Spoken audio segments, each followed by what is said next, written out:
that have been consistent speaking against the bad government and for the purpose for reformers. Major what yo?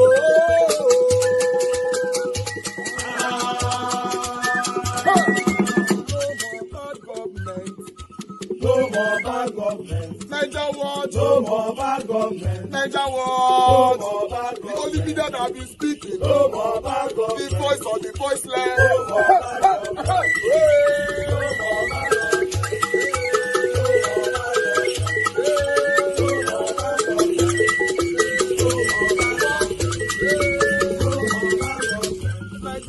No more bad government. For the poor, no more bad government. Major war, no more bad government. Major wars media, no more bad government. No more bad government. No more bad government. In Nigeria, no more bad government. No more bad government. No more bad government. The only media, no more bad government. The number one media in Nigeria, no more bad government. That have been speaking against government. No more bad government. Major war, no more bad government.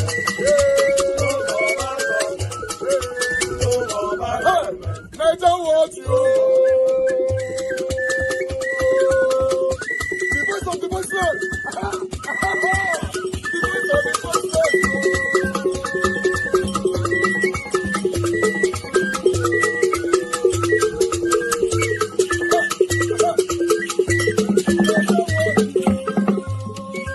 Voice for the voiceless. Voice for the voiceless. Major what? Voice for the voiceless. Major watch media. The only media that have been speaking against bad government. Being consistency since 1944. Voice for the voiceless. Voice for the voiceless. Umuwame. Voice for the voiceless. Umuwame. Voice for the voiceless. Voice for the voiceless. Voice for the voiceless. Voice for the voiceless.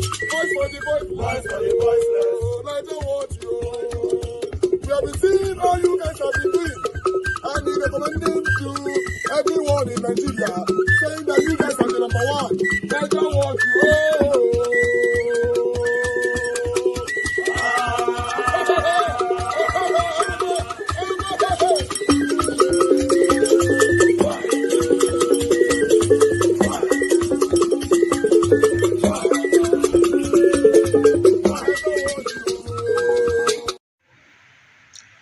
Do you know that I have been taking note of this man they call Soludo, the current governor of Anambra State?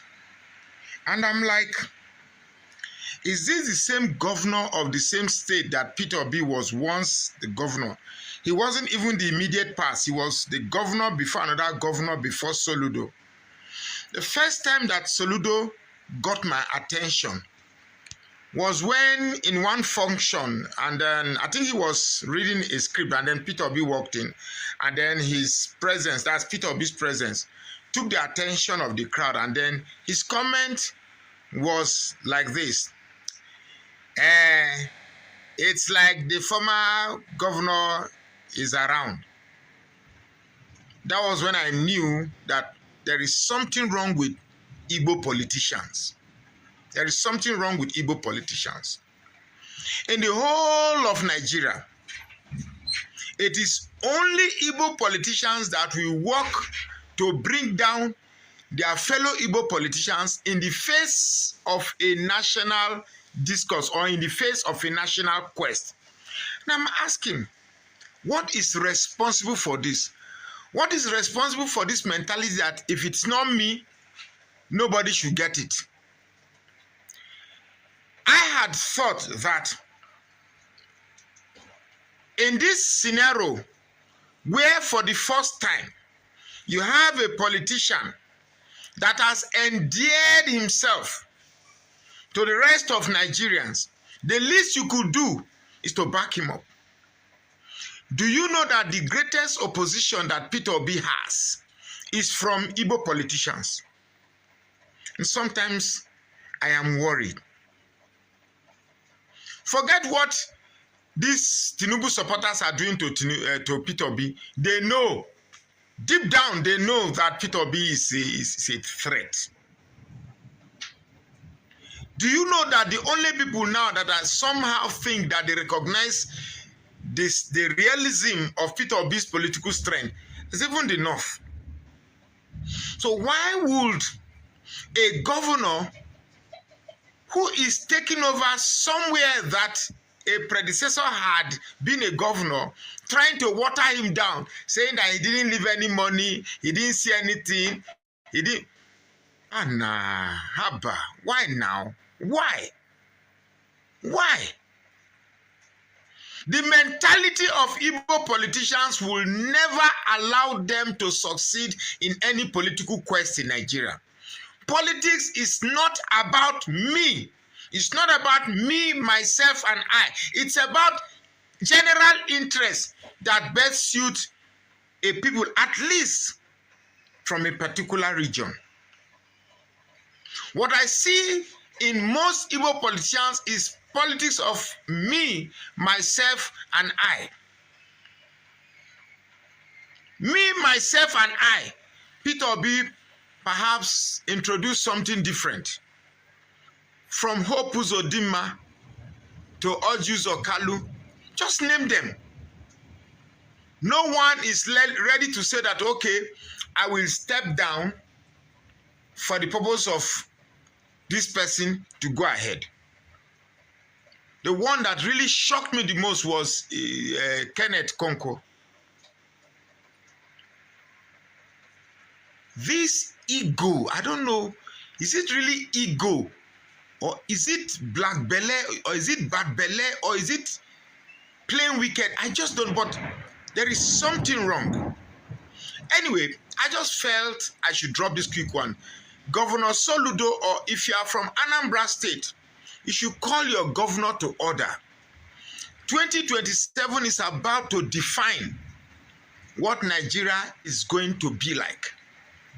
Don't let us come out and put our hopes in line, our struggles in line, our fight in line, only to find out that the people you are fighting for themselves. I hope it's not going to be like that. My name is Magnus Oraka. Please follow this page and share this post now. All right, guys. Good morning, good afternoon, good evening to every one of you. Thank you very much for your time with us today. Today, now Wednesday, 14th May 2025. We don't come back again, continue from where we stopped yesterday. I appreciate every one of you right there. I'm very happy that people never full comment sessions. I can actually mention all names right there, right now. Before I will leave my comment, I would like to quickly appreciate my mother for Mommy Diaspora. Good evening to you, Mommy. Thank you very much for all that you do for us here. I appreciate you always. Thank you so much, everyone right there already. Oses Mo is already with me. Thank you very much. Good evening to you. Christian CXL, thank you very much. God bless you. I appreciate you. Auditing Dagbon, thank you. Wisdom Lucky, thank you, my people. I appreciate you all. Thank you, Prince Alabo. Prince Alabo, you're already there. Thank you. Discussion Channel TV, thank you. Lucy Eno, thank you. Madam Ahmed Bright, thank you very much. My good evening to you. Madam Ahmed Bright joined us very early today. Madam Ahmed Bright, what did they happen? What did they happen for that side? Our mama. Thank you very much, I appreciate you. Uwabo Felix, thank you very much. I appreciate you. Madam Peggy Mondi, thank you very much once again. Thank you, Ace Lucky, Mike Akembari, my brother. Thank you so much. I appreciate you. Then we have Jaja Poe. Thank you very much. Good evening to you. CEO in the building. CEO, where you did since? Where you did? You come, you go leave us for street. You still come out. Not be like that, too. Not be like that. God is watching you. If you leave us for street like that, then decide to come whenever you like. It's not nice. It's good to hear from you, my brother. Thank you very much. God bless every one of you right there already. Yes, for Peter Obi, God, one name, you're popular, not be smarty. Thank you very much, Patty Solomon, just coming in. Good evening to you. I appreciate you. Yes, CEO, I understand. At least whenever you have the time, always join us. Thank you very much, sir. Peter Obi matter. If they say if person wey dey house no beat key, how they take talk am for Benin? If that person, if person wey dey house no buy you or not kill you, it go hard before outsider go fit buy you. Una know say the biggest problem wey Peter Obi get Now, all these political elite will come from your own side, oh, in case you are not know. People like Uzodima, people like Soludo, people like many of them, you know what I'm talking about. They are the biggest problem of this man. Oh. He know. Yes. So if house no buy you, it dey hard before outsider go fit buy you. It dey hard. People hiding under Abure now or APC to make sure that they frustrate Peter Obi anyhow and all that, they are from his own place. You are seeing what some of them are doing. It's just like Nnamdi Kanu. But meanwhile, Nnamdi Kanu was in court today. Before I will talk on that, I just say, you know, the whole thing is going on smoothly by God's grace. Maybe, you know, we never know what will happen. Fingers crossed. Let's quickly take this one before I continue with my submission.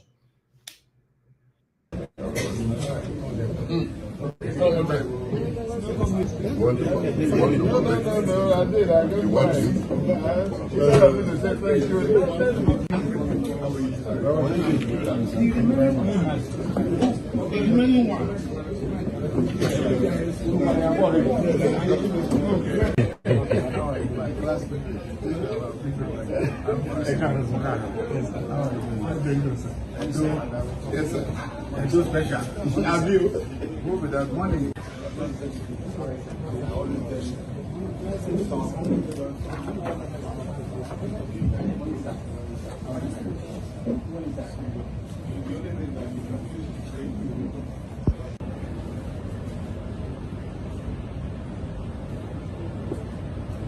All right, that was the continuation trial of Nnamdi Kanu. Yes, it was in court today again. So fingers crossed, fingers crossed. Everything is working because Nnamdi Kanu seems to be very, very happy with this new judge. You know, the way everything is going on. Let's continue to put our heads together. If you guys can do me a favor today, just put on the comment section, you know, free Nnamdi Kanu now. Hashtag, let me put it there so that you can see same way you need to do it. Let me do that 1 minute.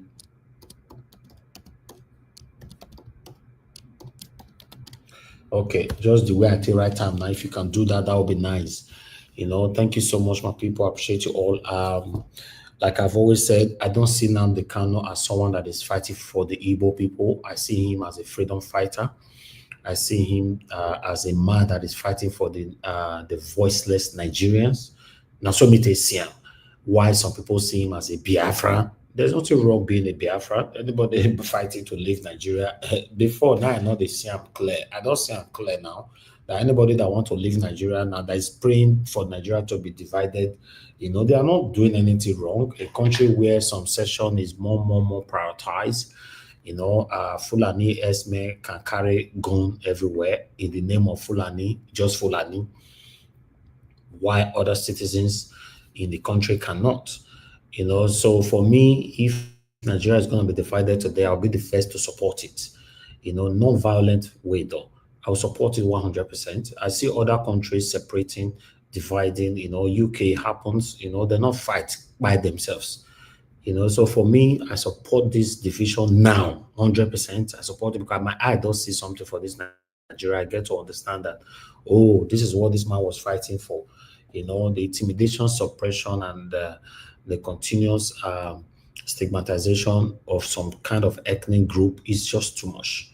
It's too much. The wayoism is too much. So they can divide it and let everybody have their country. And we will still remain neighbors, and everybody will be happy, because I believe the reason why our leaders cannot actually govern this country properly how it's supposed to be, because the country seems to be too big. Although China is big, if I have to do comparison, China is big, but they are doing better than us, far better than us.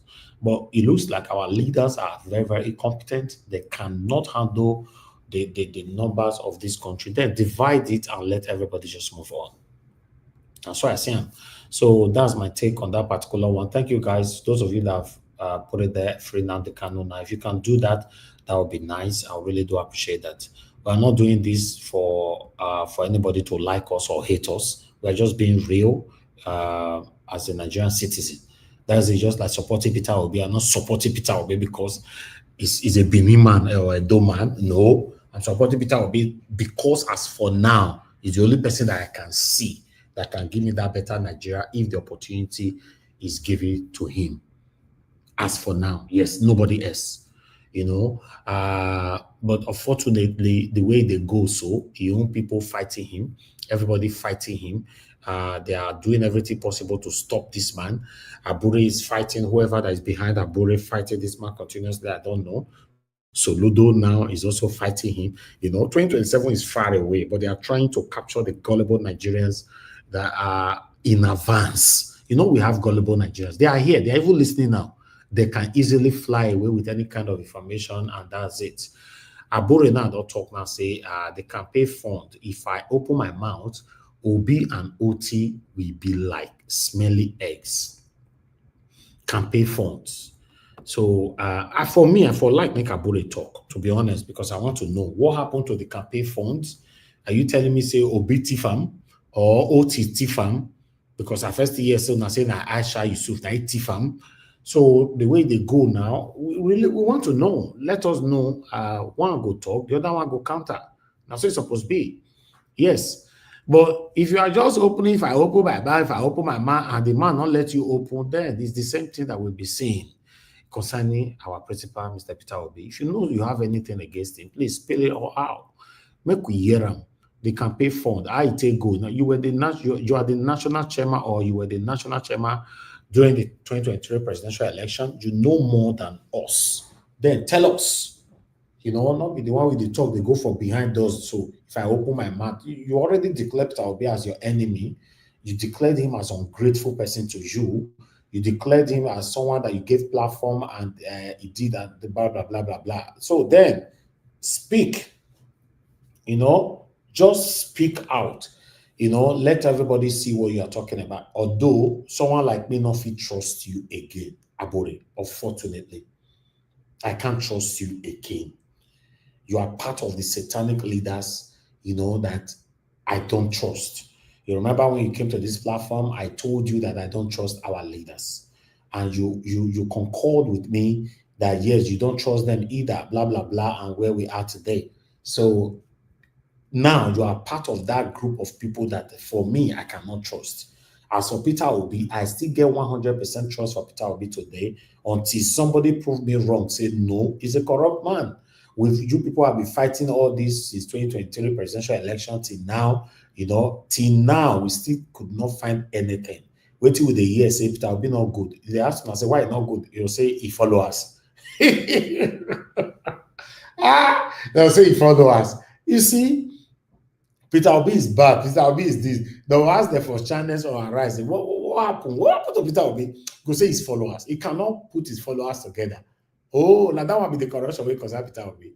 So Abure, particularly, I'm calling you today, Wednesday, 14th May, to please speak. Anything you know that is discriminating or that is different from how we see Peter Obi, speak out. Let's see it. That's it. Not be this one we talk from one door to another, inside one room for another. If I talk, you don't have anything to say.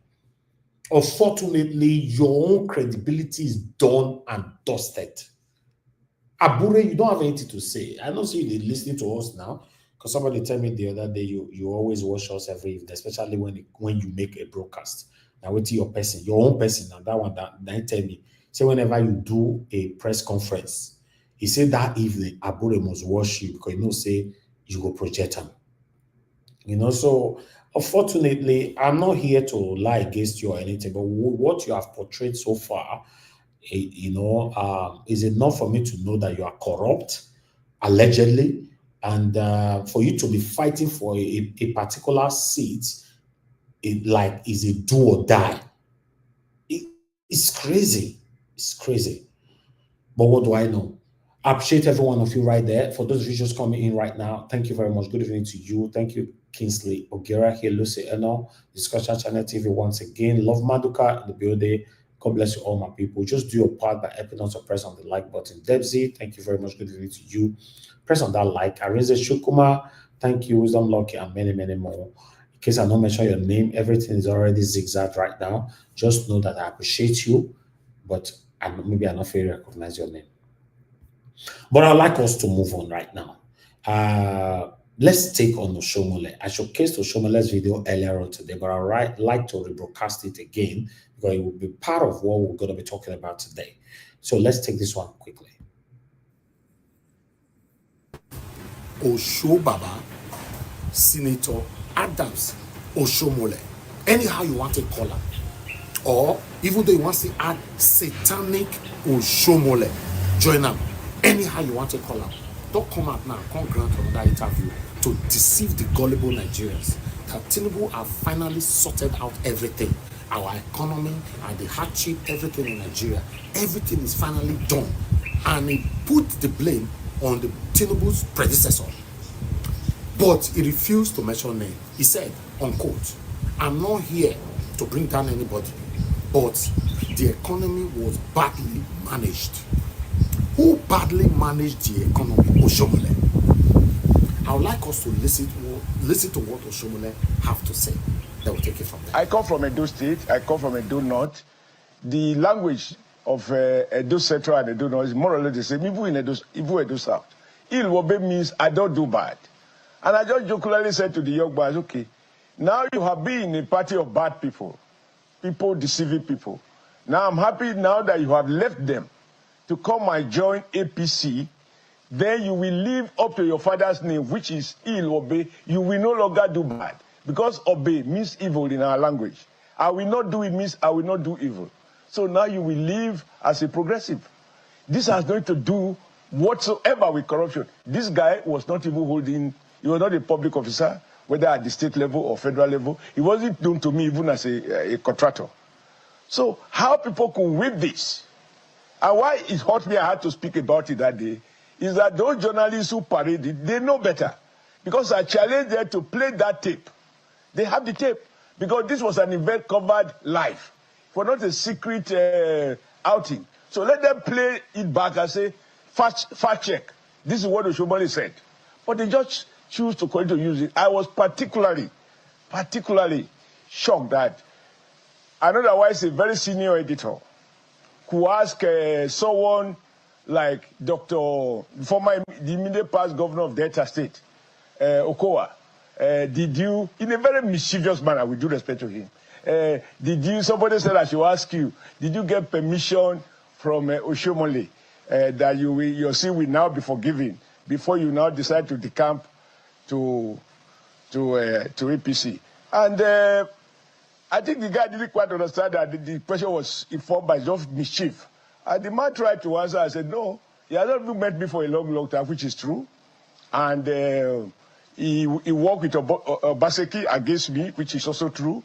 But when we met on stage that day, I said, my brother, having been a governor and I was a governor, we are friends. So, but we'll be put aside by different party divides. So now we are back together, hopefully for never to part no more.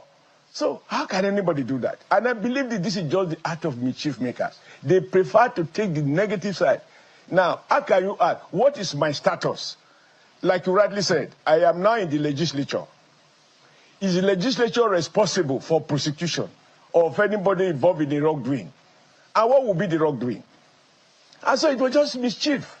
So I had to remind those people that one of them, who's the man who made that statement, he himself was invited by EFCC after he had abused Jonathan as much as he could. Jonathan brought him on board to become his spokesman, and he became a spokesman, in my view, shamelessly. You don't condemn Padediam, I end up consuming it all over. And thereafter, EFCC arrested him too. And I said, was I the one who granted him bail to leave PDP now to become where he is? Because I noticed that consistently, even on Labor Day, he was saying, some Labor leaders who have been involved in picketing, they fought for workers. He couldn't even credit me with that fact that I led protest. This is the guy who wrote Oshomole, the people's president, when I was president of the NSC. Right. Rather than credit me with that, they say, when they leave NSC, they now go and become governors, then they become senators. I say, if you are angry because you wanted to be deputy governor and you lost the election in Ogun State, is that the reason you'll be so paranoid that every opportunity you want to abuse me? You want to abuse me, don't hide under the TV. We meet on the street and we fight it out. The thing is, I know that you taking a swipe at anybody who takes a swipe at you, you're not in short supply. That the idea was just... In case you don't understand the person who show more like they tell for this, say, make we meet on the street, make we all command your fight. Now, Abati, they tell Ruben Abati of Arise, say, what this one they talk on air? Just come to the street, make me and you meet face to face, whether you go feel beat me. That's my interpretation. Now, Abati, they talk about that. He said a lot on this video. I'm not going to continue with it due to time, but I'd like us to just move on right now. My brother Black Panther can see already on the comment section. He say, wow, like your brother. Anyway, I would like us to move on. Thank you very much, Mr. Johnson, the bad way. God bless you, sir. Ima, I can see you as well. Thank you, my people. Just help me to do your part by pressing on the like button. Yes, very dark man come out, can say, concerning Tom Polo, he say he support Tom Polo. He deal with Tom Polo Gidigba. Although nobody's above the law, but he deal with Tom Polo Gidigba. Now, EFCC don't use their body to rob grant, because they carry people for naira abuse and all that, blah, blah, blah. But they know, say, some people, till they die, they don't fit enter their gate. Talk like say you want to catch them. That means there's no need of what you are doing if you are going to be practicing selectivism. I talked about these things yesterday. More listen to a few minutes of this from Very Dark Man. You can watch the rest on Naija Watch. We have already uploaded it. But let's take this one quickly. Today, this particular one now VDM. As you know, say Tom Polo matter is still currently trending. For the past couple of days, Nigerians are calling on EFCC, may they go arrest Tom Polo. Yes, as you know, say naira abuse. Nobody's above the law. Normally, nobody should be above the law. But Very Dark Man don't talk for this matter. But the way Very Dark Man talk for this matter, he get as it be. You might be surprised in a way, or not the way you expected it to be. But let's listen to this together, guys. All right, so according to the news, the EFCC are looking for Tom Polo. To those of you that don't know who Tom Polo is, especially all this Gen Z, you can look him up. His full name is Government Owaizede Ekpemu Polo. Now, why are EFCC looking for him? They posted it, they said, nobody is above the law. Tom Polo, we have questions to answer. It is because of a video that went viral and people started tagging EFCC. Now, if you see on my screen the video, you notice that Tom Polo was dancing, you understand, dancing, doing his juju things, when one man came. I was spraying what looks like the Naira, because I know it looks like the Naira. You understand? So people got the video, they were not tagging EFCC. That's Tom Polo, go and touch Tom Polo now. If you see EFCC, you don't have mind, considering who Tom Polo is, being a former militant. You understand? So they were tagging EFCC. Now, EFCC now posted it that nobody is above the law. Tom Polo will have questions to answer. You see, EFCC, I always knew this was a Naira mutilation high service. Me, I call her my service. I always knew it was going to clash very soon with tradition and culture. And it don't happen now. It don't happen now. The way you people put too much energy on a mutilated Naira, when I go carry him, arrest and send the person go jail, carry this one. I know say when I will shoot yourself for legs soon, and when I don't do them. Now, why do I say you have shot yourself on the foot? When the crime is committed, the motive behind the crime is important. What you look as a crime, the motive behind it is important. That will decide whether it is a crime, an intentional crime or not, which will determine the sentence. Now, this particular crime of Naira mutilation and blah, blah, blah, if you go check the CBN Acts, the fine now, how much? How much is the fine? 20,000 Naira. 50,000 Naira or a prison time. 50,000 Naira or a prison time for fine. Especially for people who do first offender. So, una leave all the big criminals for the country. Una go to pursue Naira mutilation. Now, una not shoot yourself for them. No. To the best of my knowledge, let me explain what happened in this video that has been going viral, right? If you notice this other video, you notice that a masquerade is dancing. Now, that masquerade where they dance, according to their culture, to the best of my knowledge, because I was there last year, according to their culture, that masquerade that is dancing, whichever thing you give to the masquerade, you get it back in 2 folds or in multiple folds. So that is their tradition. Now, if you decide to throw gold to the masquerade while he's dancing, in the nearest future, maybe in a few months, you can get that gold times double. If you decide to throw diamond or silver, times double. So people just prefer to carry notes and come and spray notes. Do you understand? And expect that some people come here and spray notes worth millions. Do you understand? Not worth millions. They do it. It's tradition. And this tradition has been going on for donkey years now, before this Oyibo man law enter. So now you want to clamp them down because of Naira mutilation law. And you see, yes, now I talk say, when I don't set on yourself up. Now Nigerians are telling you, yes, you must do something. You must do something against tradition that has been there for years. Apart from these people having this tradition, the Igbos also have their own. It is normal for Nigeria, say you go one bed, or you go one kind Igbo man wedding, say you see more money there everywhere. Do you understand? Now part of the thing. Although me, I don't like the spraying of Naira, because I feel say, okay, yes, because of this social media, I feel like it has started pressuring a lot of youths that if they don't do something like this, they don't belong. And with the slogan of the Gen Zs that nobody cares how you make money, just make money. A lot of them, these things, they inspire them to do the wrong thing. So I understand. But now, are you going to clamp down on tradition? That's the problem now. Some people will say, very dark man is sounding biased. No, I'm not sounding biased. I'm just telling you, I educate you now on waiting they go on for that video. And also, I'm a fan of Tom Polo, not just Tom Polo, to all the militants who stand for Niger Delta. I'm a Niger Delta boy. I'm from Edo State. My village is Abure, and I be like partly Ijo, and Tom Polo is also Ijo. So I'm a big fan of militants who stand and fight for their people. The likes of Tom Polo, Asare Dokubo. Forget all these things where they happen with Asare. Asare Dokubo stood as well. Ateke Tom, John Togo. The likes of these guys that say, oh, federal government, our people are suffering. You are getting oil from our land, and our people are not benefiting anything. We don't go to school. We are not getting the money. When they carry money from here, they go build other states. You know, so they stood the fort. As a matter of fact, this Tom Polo you are seeing now, when Buhari became the president, Buhari declared him wanted. He was on the run. Then he fights government for that land. Say, no, you cannot take over while my people are suffering. So I'm a fan of people like this where they stand for their people. I'm the senior man, Ken Saruwiwa. You know, these are men where we say, yes, Tom Polo no be small name. Maybe that's why a lot of people are saying, EFCC cannot do anything.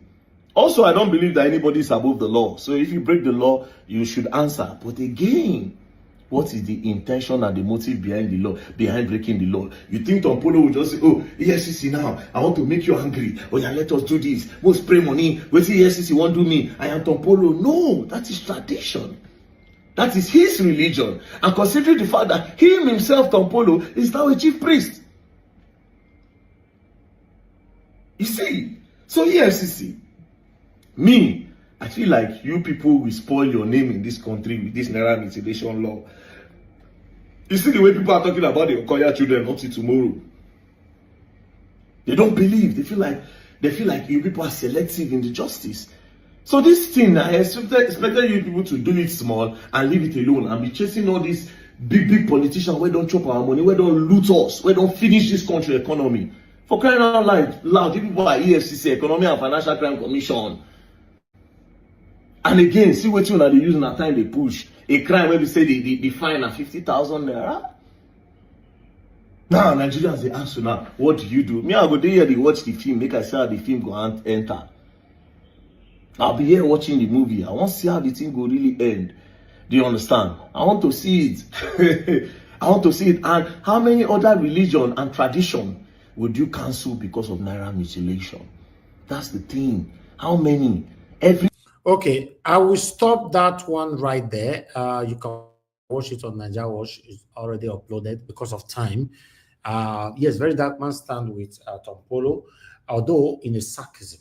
You should check his statement properly. He stands with Tom Polo trying to dare EFCC, same way I'm trying to dare it, or rather, I'm directly daring EFCC to go arrest Tom Polo. For me, I go happy say EFCC go arrest Tom Polo, which you and I know that they cannot do. Then why are we deceiving ourselves? arresting people who spread naira left and right. People will not get named. The papa name, not the open window and all that. You know, go arrest Tom Polo. Prove to all that you are doing your job diligently.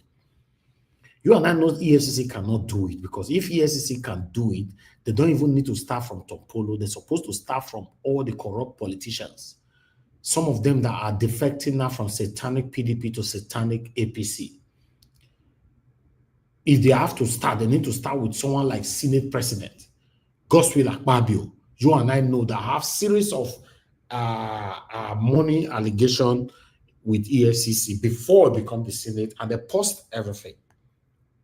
You and I know Okowa, you know, have a case with EFCC. Now it belongs to APC. Everything is post. Many of them like that. You and I know that Oshomole also stated, when you join APC, your sins are forgiven. So if EFCC cannot dare to arrest those people, you know, say to Apollo, fear not going to let you try them. I join other voices in Nigeria to dare EFCC to go arrest Apollo. They're not fit try them. So now, even though we know in the past, but let's renew our know, that we know now that our law are selective. We now know that some people are above the law. Simple. Some people are above the law in Nigeria. You know, so that's all we see. But I'd like us to move on. I appreciate every one of you, my people. Thank you very much for your time with us. Continue to press on the like and help us to share. But I'd like us to go. As you know, there's a video circulating for the past couple of days where Boko Haram, you know, invade our army, by so many of them, destroyed their houses and many others. We cannot showcase that video here, unfortunately. But I'd like you to just listen to this to understand much better.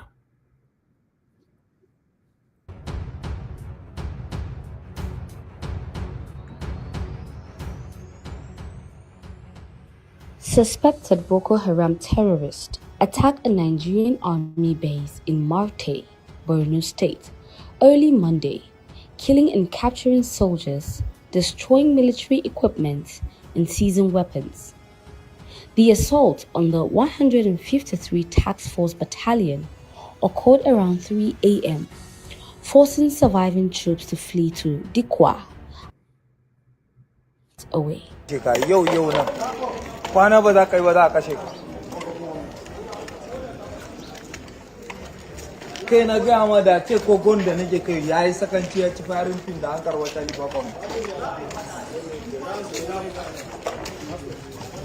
The terrorists reportedly took control of the base, burned armored vehicles, and looted arms before reinforcements, including civilian Joint Task Force members, retook the location. Despite the recovery of the base, the arms store was destroyed and many residents have since fled to Dikwa, while others remain trapped in New Marte.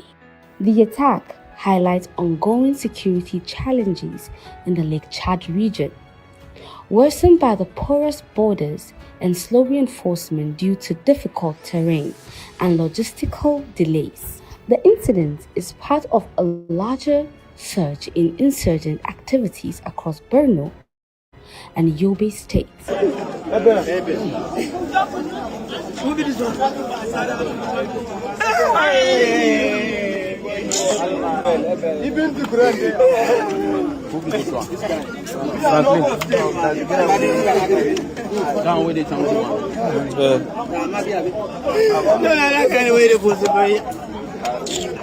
Where this part? I'm gonna put this people for go put them.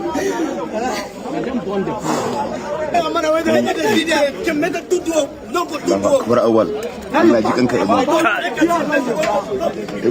إبون الله يجيك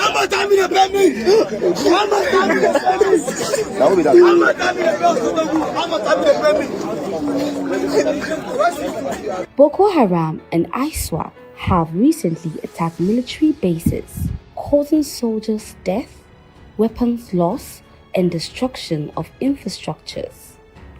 Locals and experts cite poor morals, slow responses, and fewer offensive operations as key factors. Governor Babagana Zulum warned that Borno is losing ground to insurgents and urged the government to deploy advanced equipment and strengthen regional task forces.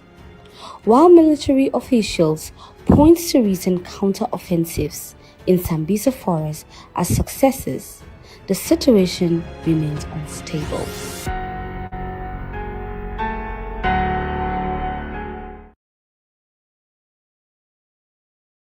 It's very sad, very, very, very sad. Our armies, I understand that some Nigerians don't feel for these people because of how they treat us, including police officers. Some of us don't regard them because of how they treat us. But if we have to look at it holistically, in an overview, you will get to understand that it's very unfortunate that many of these people are just losing their lives just like that. We have different groups of terrorists right now in Nigeria or are terrorizing the country, and we have leaders that are not doing anything about it. That's the saddest part of it. They're not doing anything about it. So my question is, does it mean some of these leaders are part of this terrorists terrorizing Nigeria? I feel for our soldiers, what they're passing through. I saw a video about 2 days ago where one of the soldiers was saying that, oh, I can't do this anymore. And it burst, into tears, start crying. That I can't do this anymore. I can't do this anymore. They are killing us. They are killing us. Their weapons are more sophisticated, more than what we are carrying. Does it mean they are sending these people to this place to set them up? What is happening? I feel for my soldiers. They are the one protecting us now, whether we like it or not. They are, even though there's insecurity in Nigeria, they are still the one that is moderating it. Unfortunately, the situation of the country is affecting all of us. The decision of you supporting anybody based on ethnicism, tribalism, favoritism, and nepotism is still affecting all of us. It's very, very unfortunate. When we tell you and say, no, not support anybody based on say he's from your village or you guys speak same language, sometimes it looks like we are the enemies, that we don't like the person. Someone like me, I don't have any reason to hate anybody. I don't even believe I have anybody that I hate anyway. I just go against what is bad and I stand for what is right, even though I know I'm not a perfect person. Don't support these people to be your leader for the next 8 years. Sometimes it looks like we don't know what we're saying. Then some of them do satanic comparison by saying, oh, what about Buhari time? Buhari not fit do this one. Why they blame Tinubu? Or some of them will say, Jonathan could not do this. Why they blame Buhari? Or some will say, Obasanjo could not do it. Why blaming Jonathan? That's where we are today. They have started this satanic rhetorics right now in those states, saying that, oh, why people complaining about Okpebolo? Obaseki could not do this, could not do that. I don't understand what happens to us as human beings, or rather as citizens. Because Mr. A was there for 8 years, he failed woefully. Then whoever that comes in must use the failure of Mr. A as an excuse to fail over and over again. Then some of the gullible Nigerians, or rather Edolites, will now say, okay, the other one not fit do am, at least Okpebolo they try. How? I don't understand how people use the word, say, a public office holder, not just a public office holder, the number one seat in Nigeria or as a governor. You'll be telling us that the person is trying. At least the person they try. I don't get it. If you want to say anybody they try, now people like us, people like me and you, Anything we are doing out of our box, yeah, you can say at least Nigeria was they try. Timmy DB they try. Ima they try. You know, Kisnogera they try. Then that would make sense. Madam Ame Bride they try. Because we are all just normal people. But when you are not saying someone holding a public office, the number 1, number 2, number 3 position, they are failing, then you are telling me at least he try. I don't get that. And there's no way I can ever get it. The result of your satanic, selfish decision to choose the wrong person to rule us is what we all are facing today. You choose the wrong person to rule us because it's favorable to your ethnicism, not because it's directly favorable to you. In most cases, though, it could be because it's directly favorable to you. That's what we call personal interest, stomach infrastructure. But what we all are facing today is based on your satanic, selfish decision. Our armies are being paid. Most of our police are not well paid. That's why they pull all their grievances on motorists on the road. It's crazy. It's crazy. I don't think it's difficult to stand for what is right. I've said this so many times. Some of you look at it, it looks like a mountain to climb. It's not a mountain to climb in any kind of ramification. Stand for what is right is the easiest thing to do and is so beneficial. Yes, you will enjoy it by standing for what is right. Even though now your papa is doing the wrong thing, when it comes to election, kick against your father. But some elders will say you are a bad child. You are not a bad child, my brother.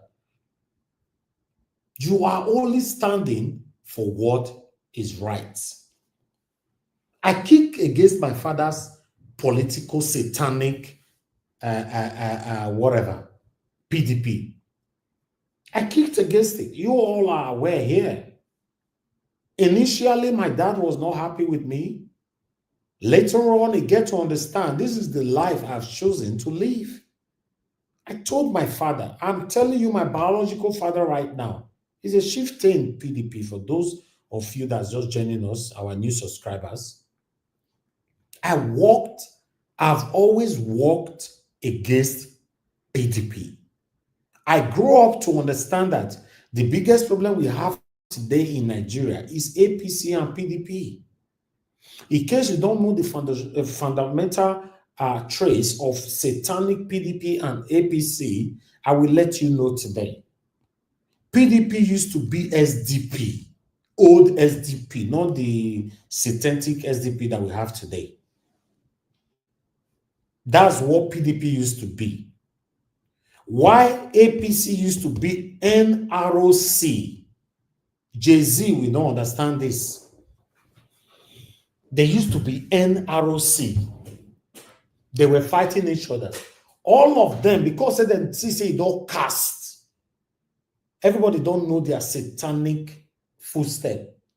They now move to change to PDP and AC, from AC to APC. So, if you look at it holistically, it's still the same people in a different uniform ruling us.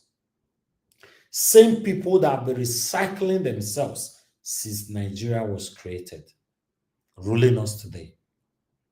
Now, with all the suffering you and I have suffered, in case you're not aware, both the poor and the rich are feeling the pains of this satanic set of group people, individualisms. By now, we are supposed to be speaking in one voice, abolishing, rebuking these two parties. But when we speak to rebuke them, Some of you will rebuke us.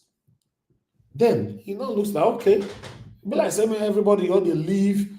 If you can afford things for yourself, be happy and just let go. But unfortunately, I could not. Some of you might look at us from distance that, oh, we just like what we are doing, maybe to make money from it and all that. If I want to make money, like I've told you guys, I have a couple of YouTube channels. I will make money and do the wrong thing.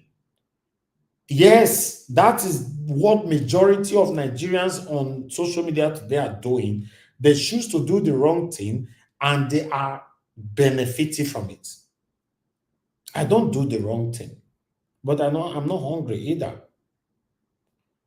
Let's kick against these same people that have hold us hostage for so long since I was born. When I said no, so they're not go agree. Maybe they pay 20 million naira to your account, 10 million, 5 million. Because of that, you must allow many Nigerians to suffer for the next 4 years or probably the next 8 years. It's very, very disheartening. The thing they pay me because I did ground, I did Nigeria, I understand how it is. Once these people get into power, the probability of them just doing 4 years is extremely slim. They ended up doing 8 years. If you continue to minus 8 years out of your age, or rather plus 8 years to the age where you did now, oh God, you don't old. The same Nigeria, the better Nigeria that you and I have been clamoring for, we will not go still see him. When we talk, una not they listen to us. When una satanic pastor talk, una go listen. The same satanic pastors are part of the people that have collaborated with this satanism, but deceiving the gullible followers. When we try to talk, because we are not pastors, we are not listen. Look where we are today. Now, the strongest, now they survive Nigeria right now. A lot of my families have called me so many times, what are you doing in Nigeria? What do they do for there? What do they do for there? I just love my country. I've demonstrated my patriotism so many times that I love my country and I want Nigeria to work. Normally, it's difficult for you to see a British citizen live in Nigeria, speaking how Nigeria can be better, putting his life out there. It's difficult. It's very, very difficult. Most of them that tries it, they are doing it from abroad, not inside Nigeria. Because I want Nigeria to be better. When I say no, I not agree. But look where we are today. I'd like us to move on, my people. Good morning, good afternoon, good evening to every one of you. On this particular video I want to showcase right now is to buttress my statement for the past couple of years that our media, mainstream medias, are part of the biggest problems we have in Nigeria. Watch this short clip. Nigeria will never be one-party state. That's not a democracy. It's wrong to have allowed Atiku to succeed Buhari. It will be one Fulani after the other. As you see, the Fulanis killing people across the country. They want to appropriate the country. Be careful of the use of words. You generalize. Allow me to use my words, please. No, I'm use saying the words. this. You know, You might be very careful. And there are good people in I every am speaking tribe. about national security. This is a national security issue. Yes. There is a war on. You want to pretend there's no war. That's I'm a not war pretending. I'm only saying there are a lot of you journalists are part of the problem. You don't want to address the truth. The war on. Why are you saying you're not pretending? People are being killed everywhere. You're saying there's no war. What do you mean you're not pretending? You are. You are part of the problem in this country. Allow us to speak the truth so that people will know what's going on. People in the Benue cannot go to farm. People in Plateau cannot stay in their house. Those who are responsible for the war simply want to turn Nigeria into a settler colonial entity. And that's what's going on. You don't see that. You're seeing the politics. Forget about the politics. There is a real problem in the country. People are not sleeping at night. Even in daytime, our farmers cannot go to farms. I have food security problems. Why? The Fulani war across West Africa has finally bettered in Nigeria, and you don't want me to talk about it. Who are you afraid of? Who will hear it and we will die? It's the problem the country has gone wrong because a lot of you keep quiet. I'm aware of this. Please, when we have a problem like this serious national security issue, we must speak to it. Pretend it doesn't exist. It does exist. All right. Me having BA as a degree, Bachelor's of Arts, studying film and media in one of the prestigious universities in the United Kingdom, I choose not to succumb to the satanism or the satanic rules of our telecommunication, or rather our media outlet in Nigeria. Some of you thought, oh, if you that be getting paid, then they pay them where? And I asked one the other day, one of my journalist friends in Nigeria, so how much do they pay you for what you are doing? He told me that one of the people that I respected so much, which I will not mention name here, said they pay 300,000 naira a month.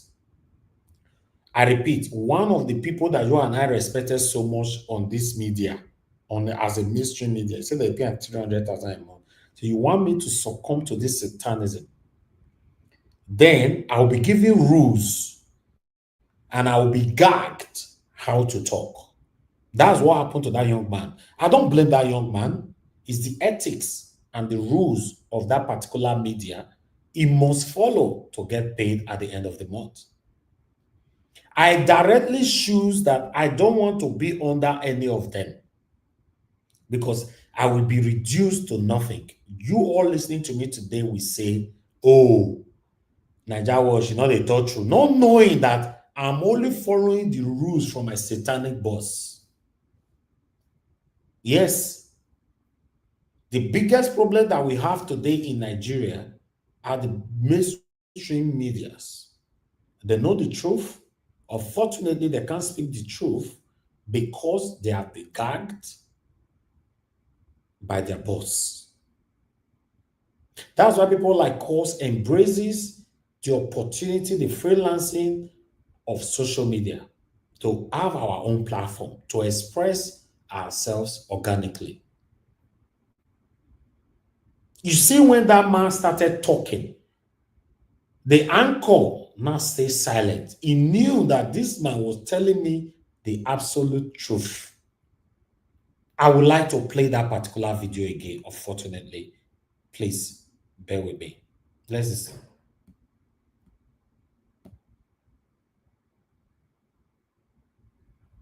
The chairman is wrong. Nigeria will never be one-party state. That's not a democracy. It's wrong to have allowed Atiku to succeed Buhari. It will be one Fulani after the other. As you see, the Fulanis killing people across the country. They want to appropriate the country. Be careful of the use of words. You generalize. Allow me to use my words, please. No, I'm use saying the words. I beg you. You might be very careful. And there are good people. I am speaking about national security. This is a national security issue. Yes. There is a war on. You want to pretend there's no war. That's a war pretending. I'm only saying there are a lot of you journalists are part of the problem. You don't want to address the truth. The war on. Why are you saying you're not pretending? People are being killed everywhere. You're saying there's no war. What do you mean you're not pretending? You are. You are part of the problem in this country. Allow us to speak the truth so that people will know what's going on. People in the Benue cannot go to farm. People in Plateau cannot stay in their house. Those who are responsible for the war simply want to turn Nigeria into a settler colonial entity. And that's what's going on. You don't see that. You're seeing the politics. Forget about the politics.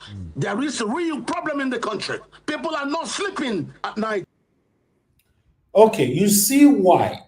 I will repeat again. I can never succumb to this satanism. Where one boss wearing coats inside one air condition will pass rules. Me, Elvis Oni Edigin, will not follow his rules and be deceiving the people. It's impossible. And apart from that, as me up so I will reduce myself to 300,000 naira a month. I rebuke it. I rebuke it in the mighty name of Lord Jesus Christ. I forbid. I cast. In fact, maybe join me say amen. I will just reduce myself to 300,000 naira a month. Listen, that 300K is for top journalists. Top, I mean top. I don't go mention name. See this one where they talk. So this one are like 120, 150. Maybe between 100 to 150,000. That guy where they talk just now. Now that they pay this kind of people. Because if he not succumb himself, they not go pay him. He not go feed the wife and family. If me I meet this guy for back of the screen, he go tell me the truth, what they happen for Nigeria. But if he reach screen, he go show you another hypocritical display. You don't feel blame them. You can't say someone like me. When I want to join Nollywood, the same thing happened in every industry. When I wanted to join Nollywood in 2015, the same thing, I graduated in 2015, October 2015 to be precise, in the UK. Then I said I want to venture straight into movie industry. But I wanted to come as an actor. There was a lot of sentimentalism being practiced. They said, no, you have to come like this. You have to do like extra. You have to do this. For you to show as a primary actor or whatever, you have to pay so money like this to the producer or the director for you. Or you cannot still be the primary. You'll be a friend to the main actor. Blah, blah, blah. I was like, wow. I told my mom, I told my parents, I said, I want to go into Nollywood as a producer, as executive producer. There was still challenges there. Coming as an executive producer, they say, hey, this one one show say come from UK, hey. Can't they speak accent for years, say get money, and blah, blah, blah. They still make life difficult for you. DSTV, African Magic, una know them. They are part of the people that frustrated me. Then one of my those sisters that I respected so much that actually depended on to come into Nollywood frustrated me. Despite that, I choose to come as an executive producer. So what happened to those that is just coming as just a floor actor or crew members? What happened to them?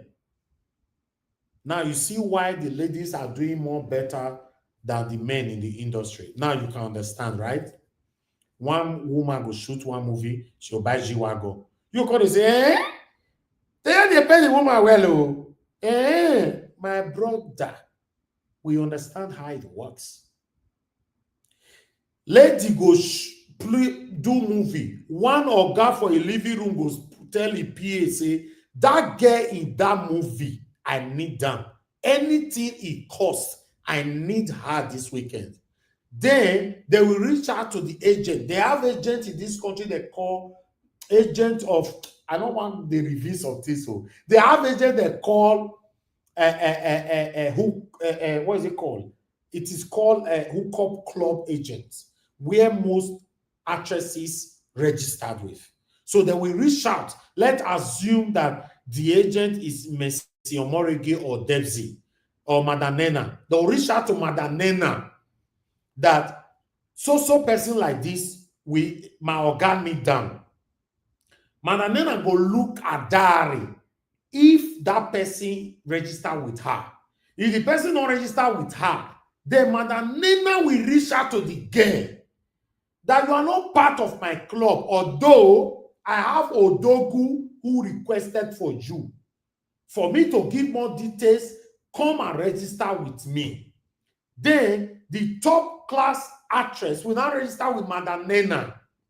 Then Madam Nena will now reach out to the Odogu, say for this actress to spend Friday, Saturday, and Sunday with you, the price is 5 million naira. In that 5 million, if the Odogu agreed, I'm telling you, this thing I'm saying, I'm not deleting it all. Nobody ever bore that person. Anybody for the industry will go drag me on this thing. Never bore you now. I'm saying, I know what I'm saying. Then he go reach out to the Odogu. The Odogu will now say, okay, 5 million transfer to Madam Nena or Kisle Ogeriaki. Then they will now reach out to the actress. Tell the actress that you are meeting up with one Odogu in Abuja or Lekki Phase 1 on Friday and you leave there on Monday. That money, they go tell and say your money is 2.5 million naira. Then the actress will lose, say, the money they pay me for this for movie is cheap. If I get this 2.5 million naira every week, in the next 12 calendar months, I know how much I go make. Then she will now register with Madam Nena. And at the end of the day, Madam Nena will give her 2.5 million, she will go there. But guess what? In that 3 days she's spending with Odogu, Odogu still give additional amount to them. Obviously, they will eat free food, sleep inside air condition, ball, club, and do all that. When they are leaving, Odogu in most cases still give them like $1,000 or $500. But the rules and ethics of Madam Nena is that any Odogu that gives you money, you must let me know. Some guests play smart. They don't let their connector know. Then, if your connector now get to know later that you collected additional amount, you don't let me know. If this number 2 Odogu needs woman, they're not going to reach out to you again. So a sensible actresses always let their connector know, say, that man give me $1,000, so then you will give like 400 or 500 back to Madam Nena or Divine Cross. I say to enter. See, they go close my mouth, make I not talk for you, including DSTV. The percentage DSTV was collected from my hand just to project my movie. Sometimes if I talk like this, my mama would fear. My parents, everybody would fear. Say, no, please, please. Listen, we have one life to live. Just stand for what is right. Speak the truth. Whatever that happens tomorrow is not my business. If whatever happens, I move on. At least I've left a good footprint and good legacy that a lot of people will reference to tomorrow. That's what life should be.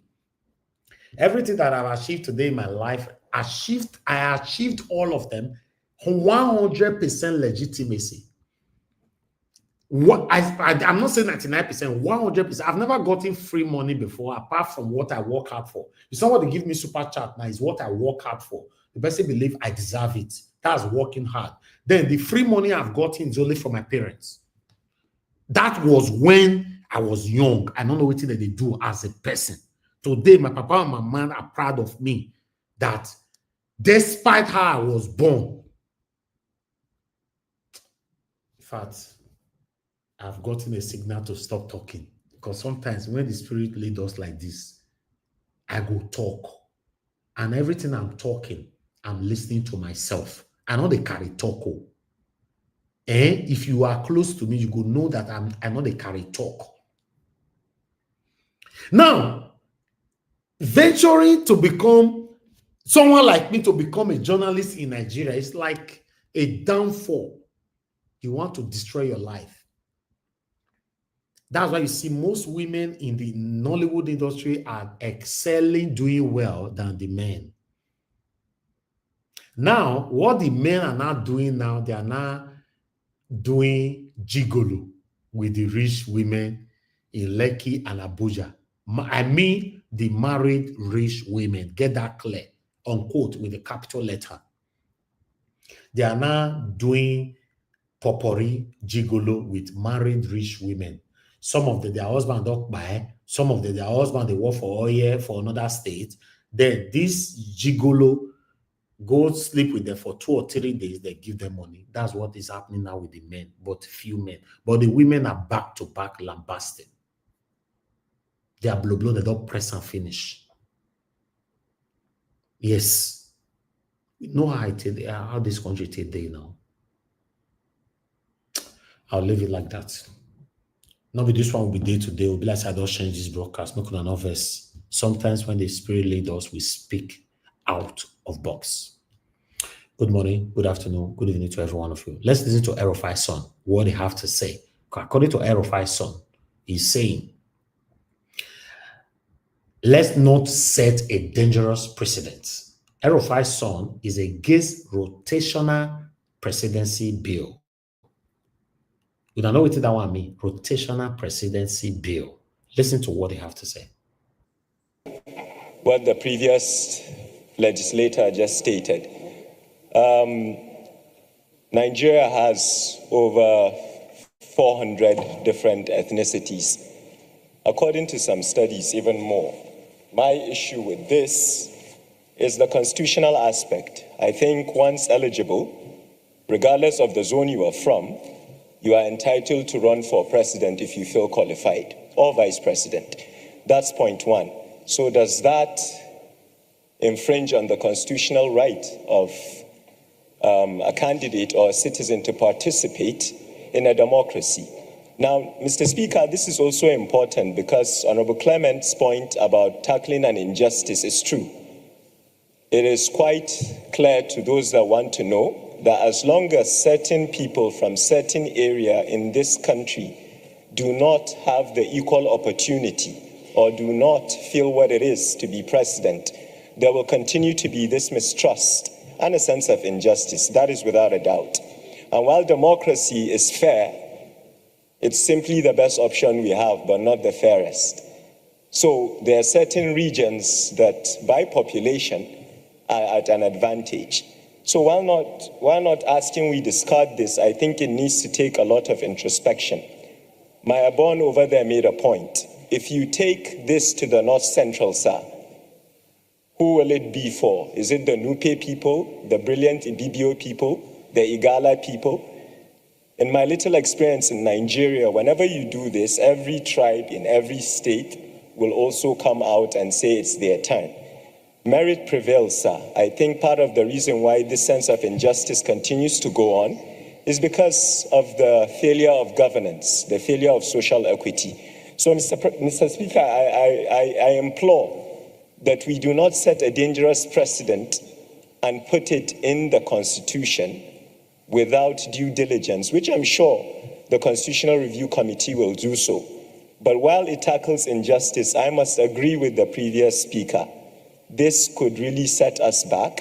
And finally, unfortunately, we are but human beings. What happens in the event of death? May God bless the soul of President Umar Musa Yar'Adua. But I guess he passed away at a time when it was, quote unquote, the time of the North. And the vice president comes in. Is it actually fair to ask a vice president to step down in the event of the unfortunate occurring? I think we should still adhere to good governance and provide our people. Honorable Thank you so much. Thank you, Honorable Oshoba.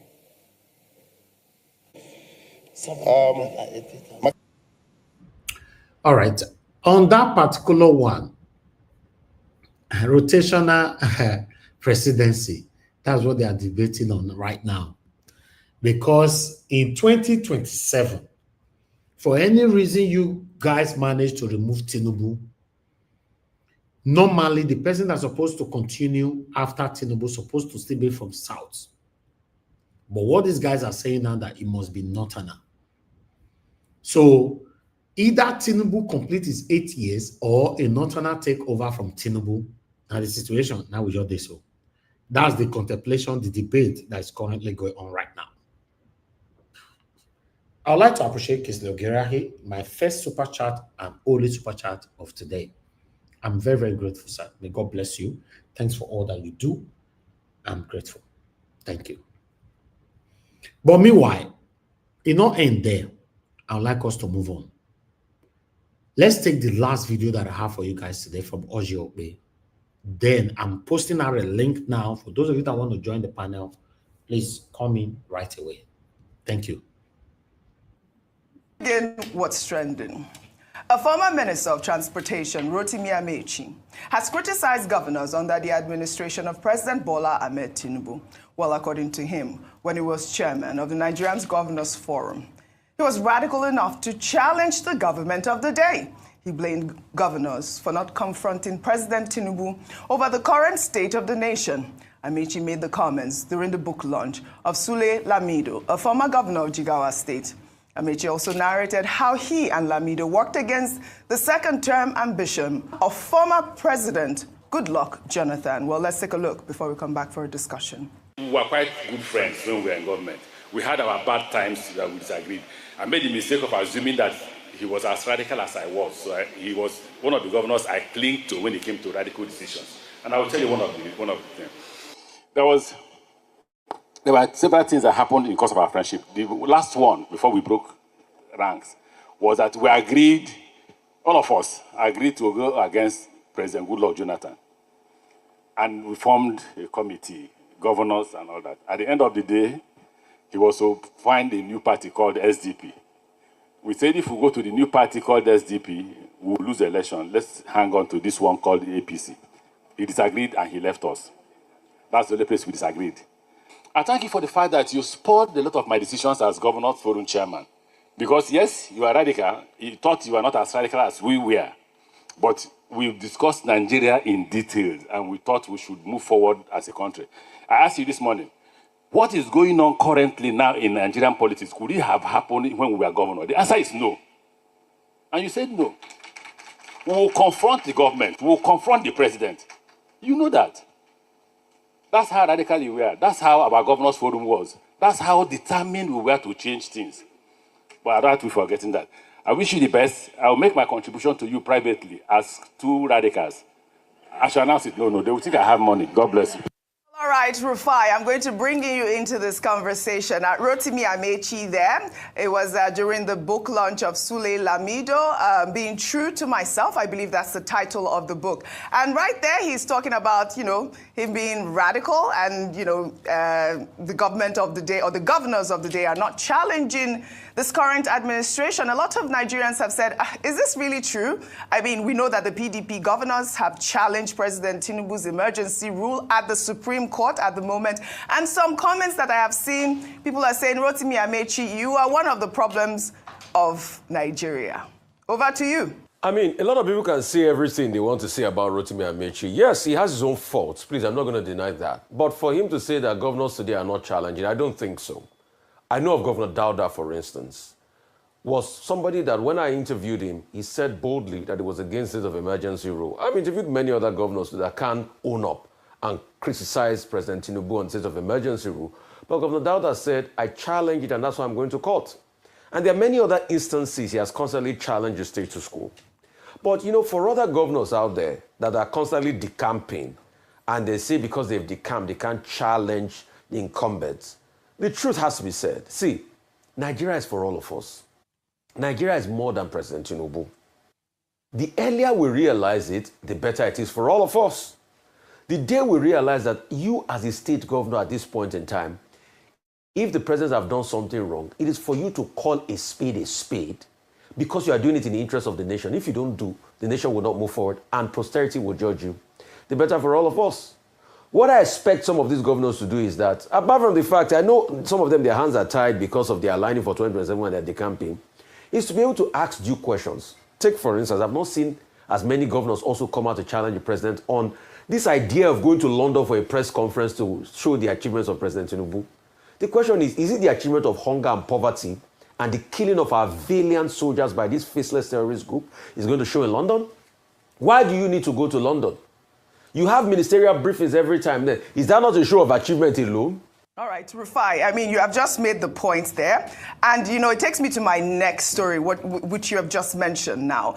Meanwhile, top government officials, including the Minister of the Federal Capital Territory, Nyesom Wike, and Minister of Works, Dave Umahi, are heading to London to unveil the achievements of President Bola Ahmed Tinubu's administration at an international press conference, eliciting a wave of reactions. The event, which is scheduled for Friday, June 27th, will serve as a platform for ministers and agency heads to highlight key accomplishments over the past 2 years. Well, let's take some reactions. This is from Ben, who wrote, they leave Nigeria to contribute to the already thriving 5th largest economy in the world, yet just last week they were preaching Nigeria first.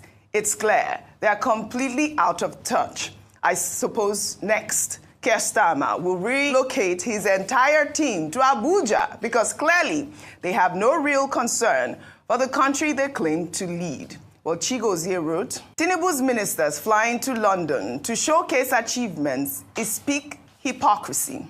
If your work truly speaks, why run abroad to seek validation? Nigerians are hungry, angry, and broke. Fix that first. This regime spends more on image than impact. Dr. Abati, over to you. Okay, first, let me deal with the statement by Governor Rotimi Amechi, because I was in government during the period that he was talking about, and, you know, as a witness to history. Now, he's saying that they were very radical during their time, yes. And Governor Sule Lamido, as he then was also very radical, and they were always challenging the Jonathan administration. This should be put in context. What I recall was that at that time, with Governor Rotimi Amechi, as he then was, as chairman of the Governors Forum, he was leading the rebellion against the federal government for the sharing of the excess crude account. Excess crude account was, you know, saving money for the rainy day. And Dr. Konje-Iweala was coordinating minister of the economy at that time. The first rebellion that he led was now radical. Evade EFCC persecution over alleged multi-billion-dollar corruption. The protesters carried placards with inscriptions that read, "London is not for public officials who abuse public trust," chanting, "Kyari must go." The group submitted petitions to both Nigerian and UK authorities alleging that Kyari mismanaged refinery funds and ran a shady fuel subsidy regime while Nigerians faced fuel shortages. I know we have those images. There they are, the images of the Nigerians outside there protesting at the UK High Commission, although it is unconfirmed if Kyari is in London at the moment, but this is what Nigerians are doing at this point, telling our officials, listen, don't come here to hide. Don't come here to hide our money. Don't come here and, you know, evade arrest. We will call you out. I'd like your thoughts on both stories. Nigerians talk about our country's problems. We don't young lady right there saying that, you know, during the exam while she's writing, the app will log her out. Okie dokie. Yeah, ladies and gentlemen, that's the end of this particular presentation. So I'm going to allow my people to start talking right now. Good morning, good afternoon, good evening to you all. Callers, I'll give you the opportunity to call in now before I go to my panelists. And I know say when I get only one panelist, I'm good to go. When my one panelist talk finish, we end the show, we go sleep. That's what they do for here. You know, but when we see full ground, I don't mind, make we talk. But still, let me take some calls quickly. Mother Deborah, you were calling in earlier on. I don't know if you're right there right now to call back quickly before I'll call on my panelists to start talking to us. But meanwhile, I would like us to quickly to urge the people to press on the like and help us to share. Press on the dollar sign if you can. Encourage we do here. And God bless you, my people. Madam Deborah, thank you very much, ma'am. Please talk to us. Yeah, good evening, Mr. Elvis. Thank you, ma'am. Good evening to everyone, all our viewers and commenters all over the world. You're all welcome to today's presentation. Let me start by saying that everything you said about the media industry in Nigeria, especially the Nollywood industry, is exactly the truth. I think a lot of people know what is going on, even though some people will not acknowledge it, but everybody knows that most of those girls, those ladies in the industry, they are not earning a living by what they are paid. Never. By acting. So a lot of people know that's just the rule of the game. And it's not only the Nollywood industry. I think that's applicable to so many other things in Nigeria. The system that is in Nigeria is just not a fair system. If you are not part of the corrupt, what is going on, you'll be left behind, unfortunately. That's the system that exists in Nigeria. Regarding what El-Rufai's son is saying, I think the idea that some particular the presidency should only be rotated within some particular region, in my opinion, I think that's not even a fair thing to do. I think it should be based on the person that is qualified, because this system that we have been practicing, it has not really worked. It has not really worked. If we have to be honest, it has not really worked for us. Okay, if it has to be, it has to be from the north, it has to be from the south. Is that really the issue? I think the focus should be on whoever is qualified to rule the country, regardless of the region that the person come from. I don't think that is supposed to be an issue. Even if the person comes out from a minority tribe or from a minority state in Nigeria, I don't think that should be important. But this whole idea of some tribe or some tribe thinking that the presidency has to come from a particular region, and I think that is why we are where we are today. In my opinion, the system should be fair to everyone, regardless of their tribe or regardless of whether they are minority or they are majority tribe. That's my opinion on that. If Nigeria must work, then I think all those sentiments should be out of the way. Even in the UK today, anybody can be a prime minister if you qualify and if you are able to meet the requirements. And I think that should be what should be obtainable in any reasonable country. Then regarding the Boko Haram stuff, it's a shame that this level of insecurity is existing in Nigeria, but you don't even see them addressing it with the kind of how will I even put it, urgency that it requires. Was it your video I was watching yesterday? Somebody was talking about it in the House of Red, and they were all acting nonchalantly, as if they were not even paying attention to what the man was saying about insecurity. It's just a shame that this is going on and they are not even addressing it with the urgency that it requires. Mr. Elvis, I can assure you that very soon a state, this Boko Haram will take over a state. I'm telling you. The rate at which they are going and they are taking over military camp and all of that, you will start seeing a state. They will take over states. Maybe when they start taking over states, I'm sure they will wake up. But in my opinion, even if today Boko Haram take over a state, I don't think the Nigerian government is going for anything. The way they are acting, it's just going to be left for the citizens of the state to find where to run to. I don't even think the way things are going, any state that is unfortunate to fall under Boko Haram government, I don't even think the Nigerian government will be interested in taking back the state. And I don't even think they will be able to do that. Because so far, Boko Haram has even taken over territories. They've taken over villages, taken over local government areas, and nothing is done.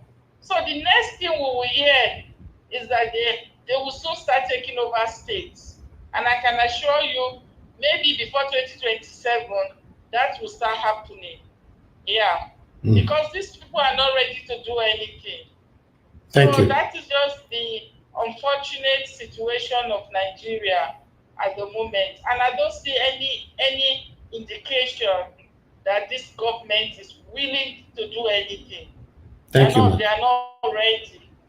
Thank you so much, Mr. Elvis. Thank you very much, man. God bless you. I really do appreciate you. Thank you very much. All right, Mother Deborah, I'm very, very grateful for your consistency, for always calling to the show. I appreciate you putting your voice out there for the betterment of our country. Everyone listening to us right there, I appreciate you all. We're going to start listening to our wonderful panelists right now. Please do a proper person on the like, help us to share. As I call on the first panelist today, which is Black Panther. Black Panther, my brother, it's good to have you on the show. Good to you. Also, you have 15 minutes. Thank you, Nigeria. Can you hear me properly? Yeah, very clear, very clear.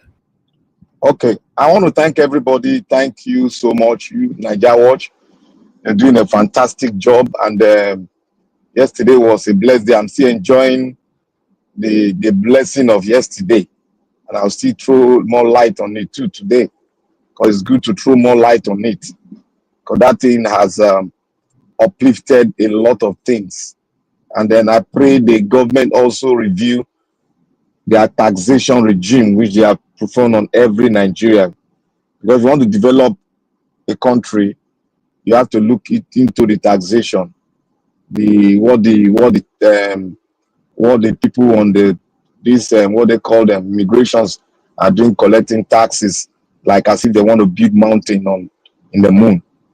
So I want to also thank everybody out there for speaking and for listening to the voice of truth. Today I will start from the insurgent of what is going on in Nigeria, in the north, most especially in the north. You see, most of us are our heart is very hardened. And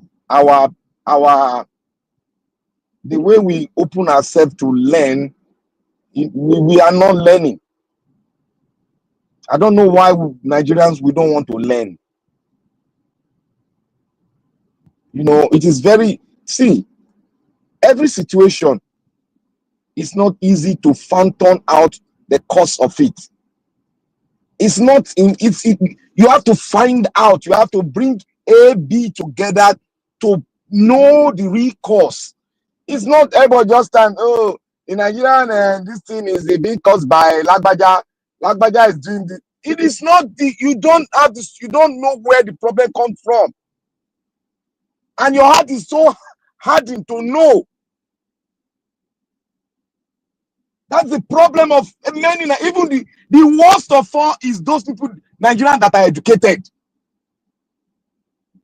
that don't want to learn. After you listen, you carry your biro, your paper, jot it down, then go on your internet, the reference that was made, go and investigate and know where this person is coming from, and put point A and B together, whether it makes sense. Then look at holistically the problem of insecurity in Nigeria. To Islamatize, I'll come with that point first. To Islamatize, it is very easy when the military regime is in power. You can't stop the rule by decrees. It's just one decree, boom, everything is off. Nothing you can do. We will just be making noise. But when it comes to civilian regime, it is impossible. Everybody can hear that now. It is virtually, especially to our Nigerian women, because they only like to jump. It is virtually impossible. Get it? Political interest, tribal interest, religious interest. It's not only in Nigeria. In the diaspora, and countries are interested in Africa. Now, I want everybody to go and take your biro and pen and paper. Write this down. Go and find out what created insecurity in Burkina Faso and what brought Traore into power. And insecurity now is almost gone. What brought insecurity? Who played a major role in the insecurity in Burkina Faso? And he was trying to tell them that he's going to assist them in the insecurity. What role the so-called terrorists played in the Sahel? Another question, are they coming to capture your country and make it their own country? The answer is no. People will say, how did I phantom it? You know how I phantom it? In the Sahel, it's like that line is like a free zone where you can trade. When I mean trade, where you can do all sorts of illegality in terms of arms. You can use arms. If you have arms, you can propel illegality. There are drugs going on there. different kind of trade going, illegal trade going on there. And when any country that have interest in your country, you know what I'm talking about, they come into play, they will say they want to come and drive all the people out, the terrorists out. They are not driving them out. They are what? They are empowering them. The more. America is the highest arms seller in the entire universe. The highest arms seller in the entire universe. The people you see, they are not coming to capture your state and sit on your state. They are not capturing any of your state. Neither are they making it one empire for Islamic. They are not. They are being rented, funded to bring about insecurity in the north. Because in the north are a lot of mineral resources which the West needed for their own existence. Get it straight, my brothers and sisters. Your insecurity is not made by only the people in Nigeria, but by connivance with the Western world. Nigeria is a place where they cannot give up Nigeria. If they give up every other country, Nigeria is too core for them to give up. Because Nigeria is like the mecca of a black race in Africa, where you have the highest population of blacks is in Nigeria. It's just like having China in Asia. That is how Nigeria is. That is why they don't want to give you light. That is why they don't want to give you water. That is why Natasha is being punished today. Because Natasha wants to bring back industrialization through that company, that rolling steel company. With that, industrialization along the entire Sahel will be uplifted. If you have rolling steel in your country, in your region, there is going to be an industrialization. Point blank. The West don't want it. 75% of the world gold is in France. Everything was gotten from Burkina Faso. These people, when they say, look, do you know it's doing our Nigeria, it's causing our problem? It is our colonial master that is the head of our problem. If we cut them off, like all these people from side, they will run out. The way they are running out of Burkina Faso today, they will all run out. What happened to Burkina Faso a week ago? The insurgents came in. How did they finish all of them? It was just common drone. It was drone they used in destroying half of the insurgents that came in to attack Burkina Faso. And the rest ran and left their machineries on the floor and ran into the Sahel again. They are being sponsored by the West. Go and look at Southern Africa. They can't go there because they don't have nothing. It's only South Africa who has taken over their wealth and they are broken off. That is why South Africa is having a field day. But apart from when you move out from the West, go to the South, you go to the West, and middle, the Sahel most especially, they don't want the Sahel regions to go because they depend on them for their own survival. Your Boko Haram, all these people, they are coming after your resources. I have said it. I have sat down. I have asked questions. Many people that meant well for Nigeria, they said those people are just being sponsored to cause insecurity. They go after a place where you have mineral resources. They kidnap, they cause chaos so that you can move out of there. Remember what happened when Black VDM went to a region where Boko Haram raided. He went there. When he brought the soil up, he said, this is not normal soil. Go and watch that video. It gives you an insight of what is happening. So Nigerians, go and investigate how Burkina Faso were fighting security when the French were there. When the French went out, go and look at what is happening now in the fight for their motherland. Everything is going according to plan because they have a friend. They have economic friend now. They have somebody that can look into it and say, these people are ready and they are ready to help. And that is the Russian. That is why they are fighting Burkina Faso. Why is it going along with the Russians? Because the Russians want to sign an agreement with him that will make the economy okay. It's no longer going to be 70-50. It's going to be what they agree on. That is how business is being done. And they want to manufacture with the raw material and sell to the world. That is how it's supposed to be. But the West don't want you to manufacture and sell to the world. That is why they refuse you light through your host, our own people. Even the slave trade. For the slave trade to go very well in the world, it was our own people that made the slave trade to go well for the West. And still, for them to finish us the more, it is our own people they use. So many of you ask questions, why can't we produce our own light? Why can't we produce our own water? But I ask you a question, why are you going to IMF? Why are you going to Western World to collect loan? If you want to collect loan, what they'll tell you is that don't give them light, don't give them water. Impoverish them, make them poor. Those are the conditions they give you. Remember austerity measure. Remember Babangida own. He came, tighten your belt. Did you come out of it? No. Buhari own, did you come out of it? No. This man own is not there. Are you coming out of it? No. That is what we are telling you. They want for the West to exist. They need to keep Africa poor. So get this. Nobody's coming to do one thing. It's a matter. Do you know how much it takes? So I want to move to Edo State. What the Edo State government is doing is good. But the police, I've told you people, the police, we have no policing now. And that brother that spoke about robbery with arms, that brother just awakened my spirit being.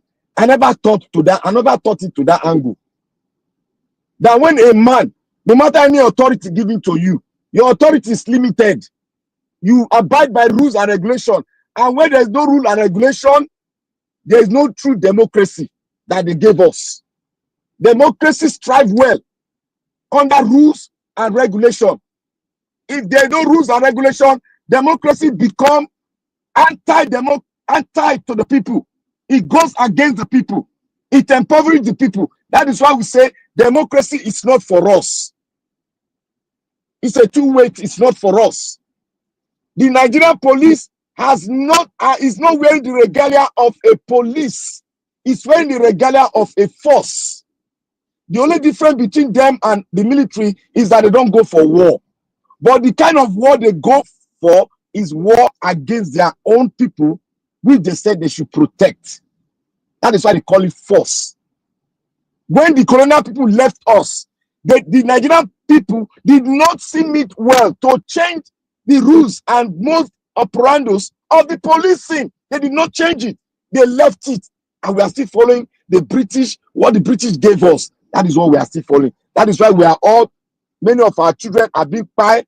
Many of our people are being taken as if they are not citizens of the country. After all, we are not citizens anyway because we don't have a country. So my brothers and sisters, the police are not your friend. They will never be your friend. The only way they can be your friend is when we all sit down to draft the kind of policing that we want for ourselves. That is what countries does. We are not done in Africa. I don't know what's wrong with us.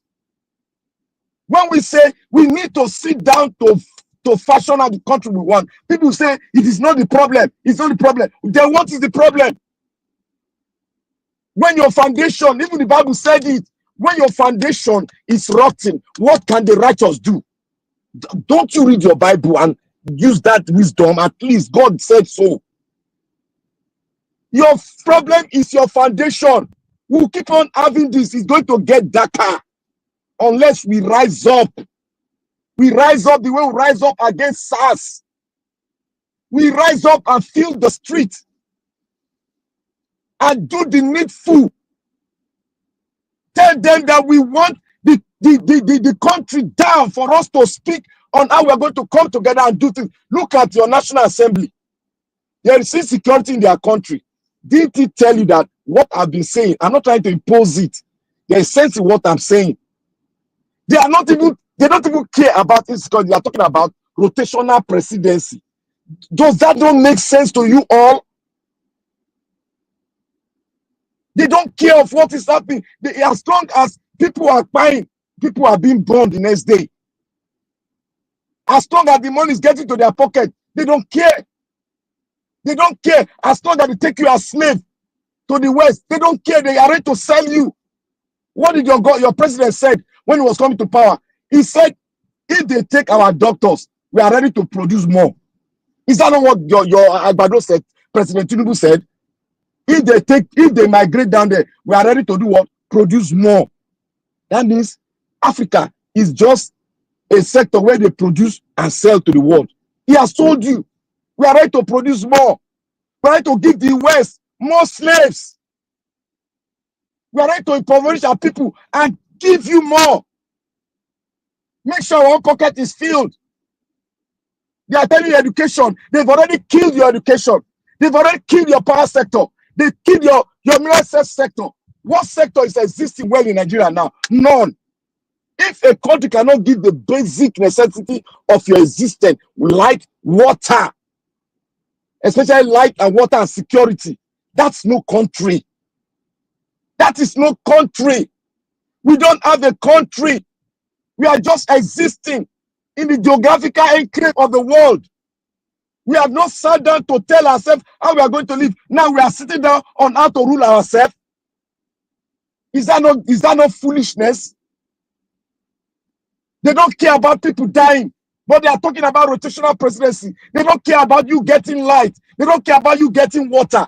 Don't you ask a question? Why is it that you people don't care about we getting light, getting water, and security? Why? The answer is there. They have sold their birthright. They have sold every one of us to the West, to the colonial master. You see, the Kanu case is just there. A British citizen. The British government is quiet. It's not talking. Does that not tell you that these people are in charge of your country? Look at the oil sector. The crude oil. How many percent? Look at the companies that are involved in it. It's the British and the American company. Two countries are involved in it. Exploring our oil. All those ones that say this man get this man get this, and Tinubu get oil well. Go and look at who is drilling the oil. It's those two countries. And French has come into it too. Because they need energy for their existence. My brothers and sisters, please let us know that new colonization is right smelling in our face, is functioning well. It's working fine for the West in our country. This is new colonization. They will continue to do it as long as your people, each tribe, we should be crying for ourselves. All the tribe in Nigeria, they should be crying. Because they use, nobody they cannot use, the West cannot use. They use the lowest person that doesn't have any, that is not smart. They use them to perpetrate evil against the smart ones. Don't you see? Is Buhari supposed to be a president? Buhari is supposed to be a president. He's not even qualified to work in McDonald's in the US. Agbado, is he qualified to be a president? Agbado is not qualified to work in McDonald's in the US. He's not qualified. But he's qualified to be your president because you don't have standard, and you will never have standard if you don't address the issue of your amalgamation, constitution, and the way of life where you are going to live. If you don't address it, you are not going to have the best of you ruling your country. So be it. Nigerians are migrating to so many countries because they are like the prodigal son. They are migrating everywhere. They are the best everywhere. Even the small Nigeria, the lowest Nigeria, put them in a country, you will see them manifesting because they have they've seen a foundation, a well-founded foundation that they can exploit and they can grow.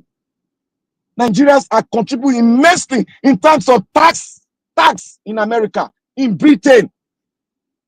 In France, they are contributing immensely to every society. And they are law abiding because there are rules and regulations where they are, and they are obeying the laws. If you don't obey the law, you get into that prison. You'll be there forever.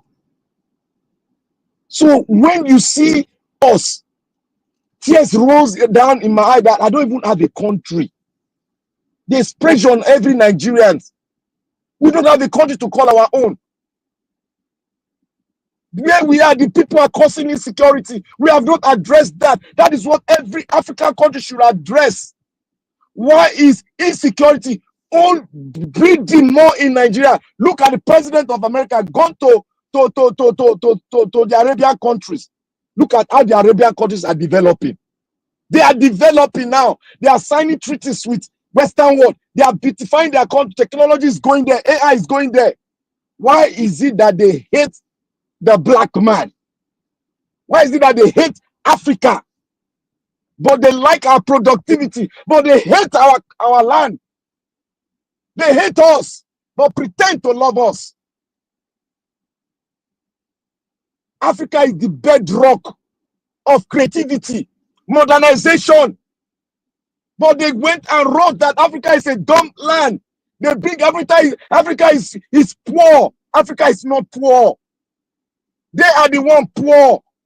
If we don't exist, they will never exist. Because our riches, our wealth is being used to build their nation.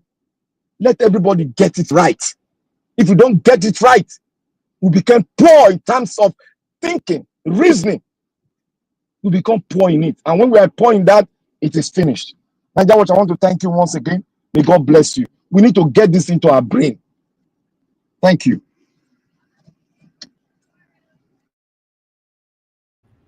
Black Panther, thank you very much, my brother. I appreciate you. Thanks for that wonderful submission.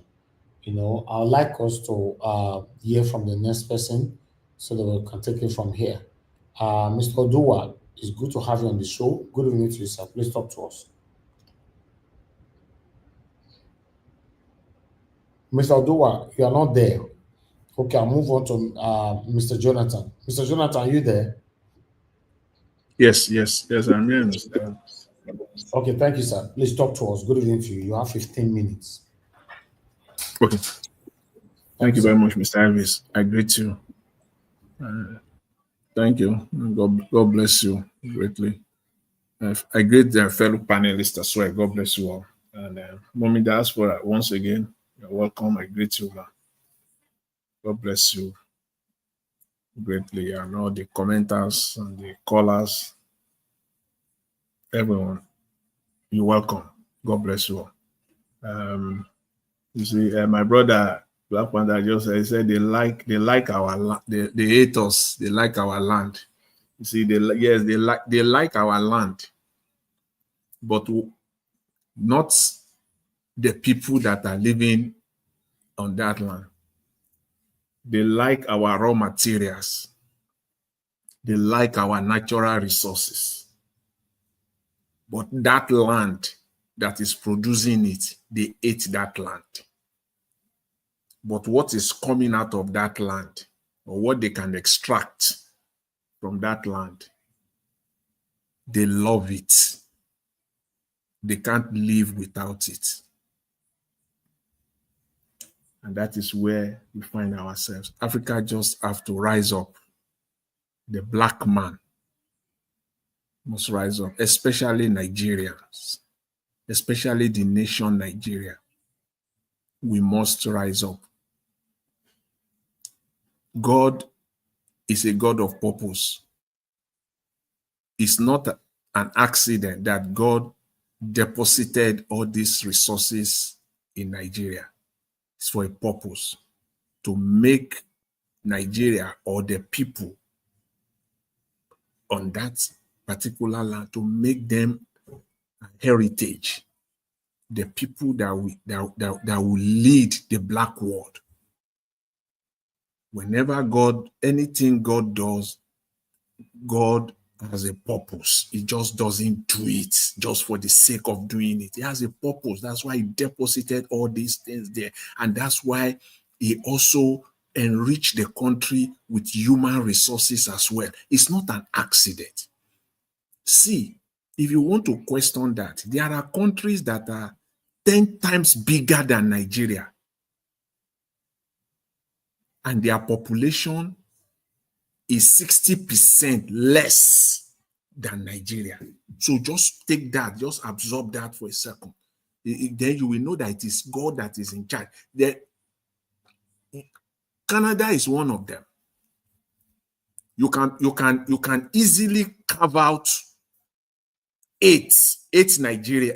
Like you want to have 8 Nigeria as a country, as we normally say Nigeria is a big country, as big as Nigeria is. You can carve out eight Nigeria as a country from inside Canada. Yes, 8. And I'm being generous. 8. And the population of Nigeria as a standard is 5 times. 5 times.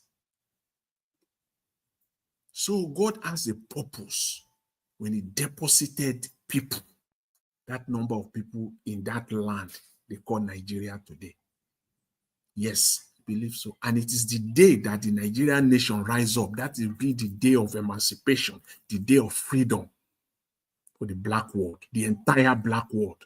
Yes. And the world, the black world, the entire world is waiting for that manifestation. It is when Nigeria rise up. Yes. Yes, I agree with you.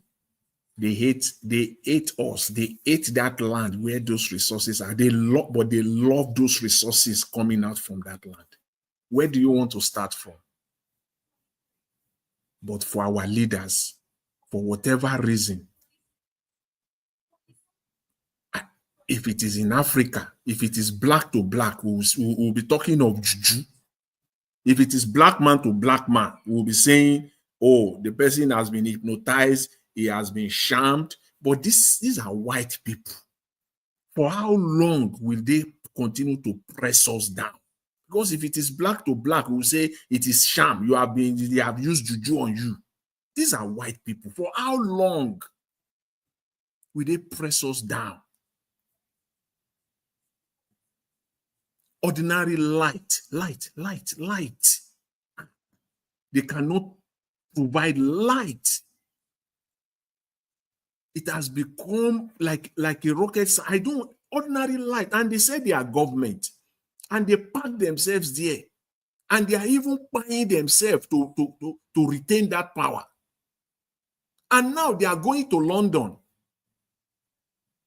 to say that is the place where they want to go and talk about their achievements.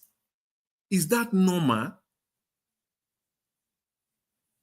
It's like the UK Prime Minister or the Australian Prime Minister or the United States President flying down to not forget about Nigeria. It's like the United States President flying down to Paris and say he's coming to Paris. That's where he wants to come and talk about his achievements, or he wants to come and talk about Medicare, as they call it in America, Medicaid. He wants to come and talk. How? That's why he wants to come and talk about the education, the policies on education. He has to fly to Paris, first of all. Or he has to fly to London. Historically, even the British they colonized United States. Let's now say United States is the president has to come to London to come and deliver a speech on healthcare or Medicaid. If that will not be the end of that president, I don't care who the president is. But Nigerians, where in the world, how could that be? It's a question that we need to ask ourselves. And they sat down in one room. I believe they sat down in one room to talk. And it's not that somebody just wake up one morning and say, I'm buying tickets as a government officials, I'm going to London. No, they must have sat down somewhere and discuss. This is what we want to do. And there is nobody amongst them that will say this is not proper. The president cannot take a flight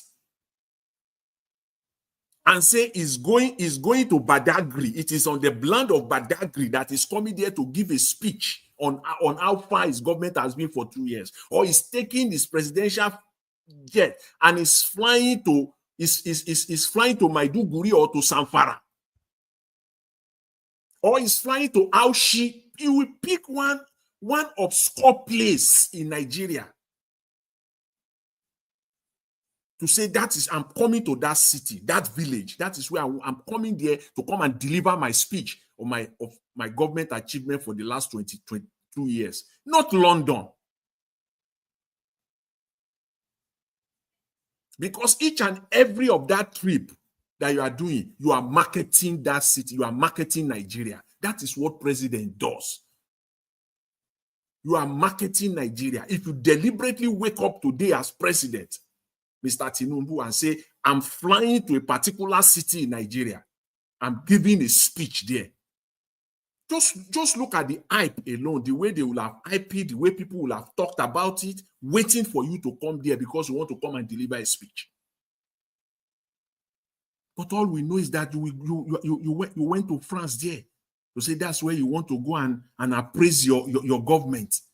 And now you're hearing that some government officials are going to London. Are you people okay? Are you all right at all? Because we need to be asking these questions now. Are these people mentally okay? They are not okay. Something is wrong here. Nigeria, in every sphere, in every area, they will leave the needful. The needful, they will leave it and they will be pursuing the irrelevant. If that is not the case, why will you be pursuing people that are spending naira? They started this thing as a joke, and we thought maybe they will even take it seriously and maybe it will help one way or the other. But now it's clear that is all a joke, because that is not what is important. In a normal society, if you people are normal, it is not the spraying that you will go after. It is where this person that is spending money like this, where did he get the money from? Did he really work for that money? That should prompt you to say, okay, I want to investigate this person. That's what you should do. That is the relevancy. The relevancy is not to go after the person for. It's like, I just imagine myself. So, you know, you are on a street here in North America or even in Europe, and you are spraying dollar or you are spraying euro. The police is not going to arrest you, but that very moment, most likely they will begin an investigation on you.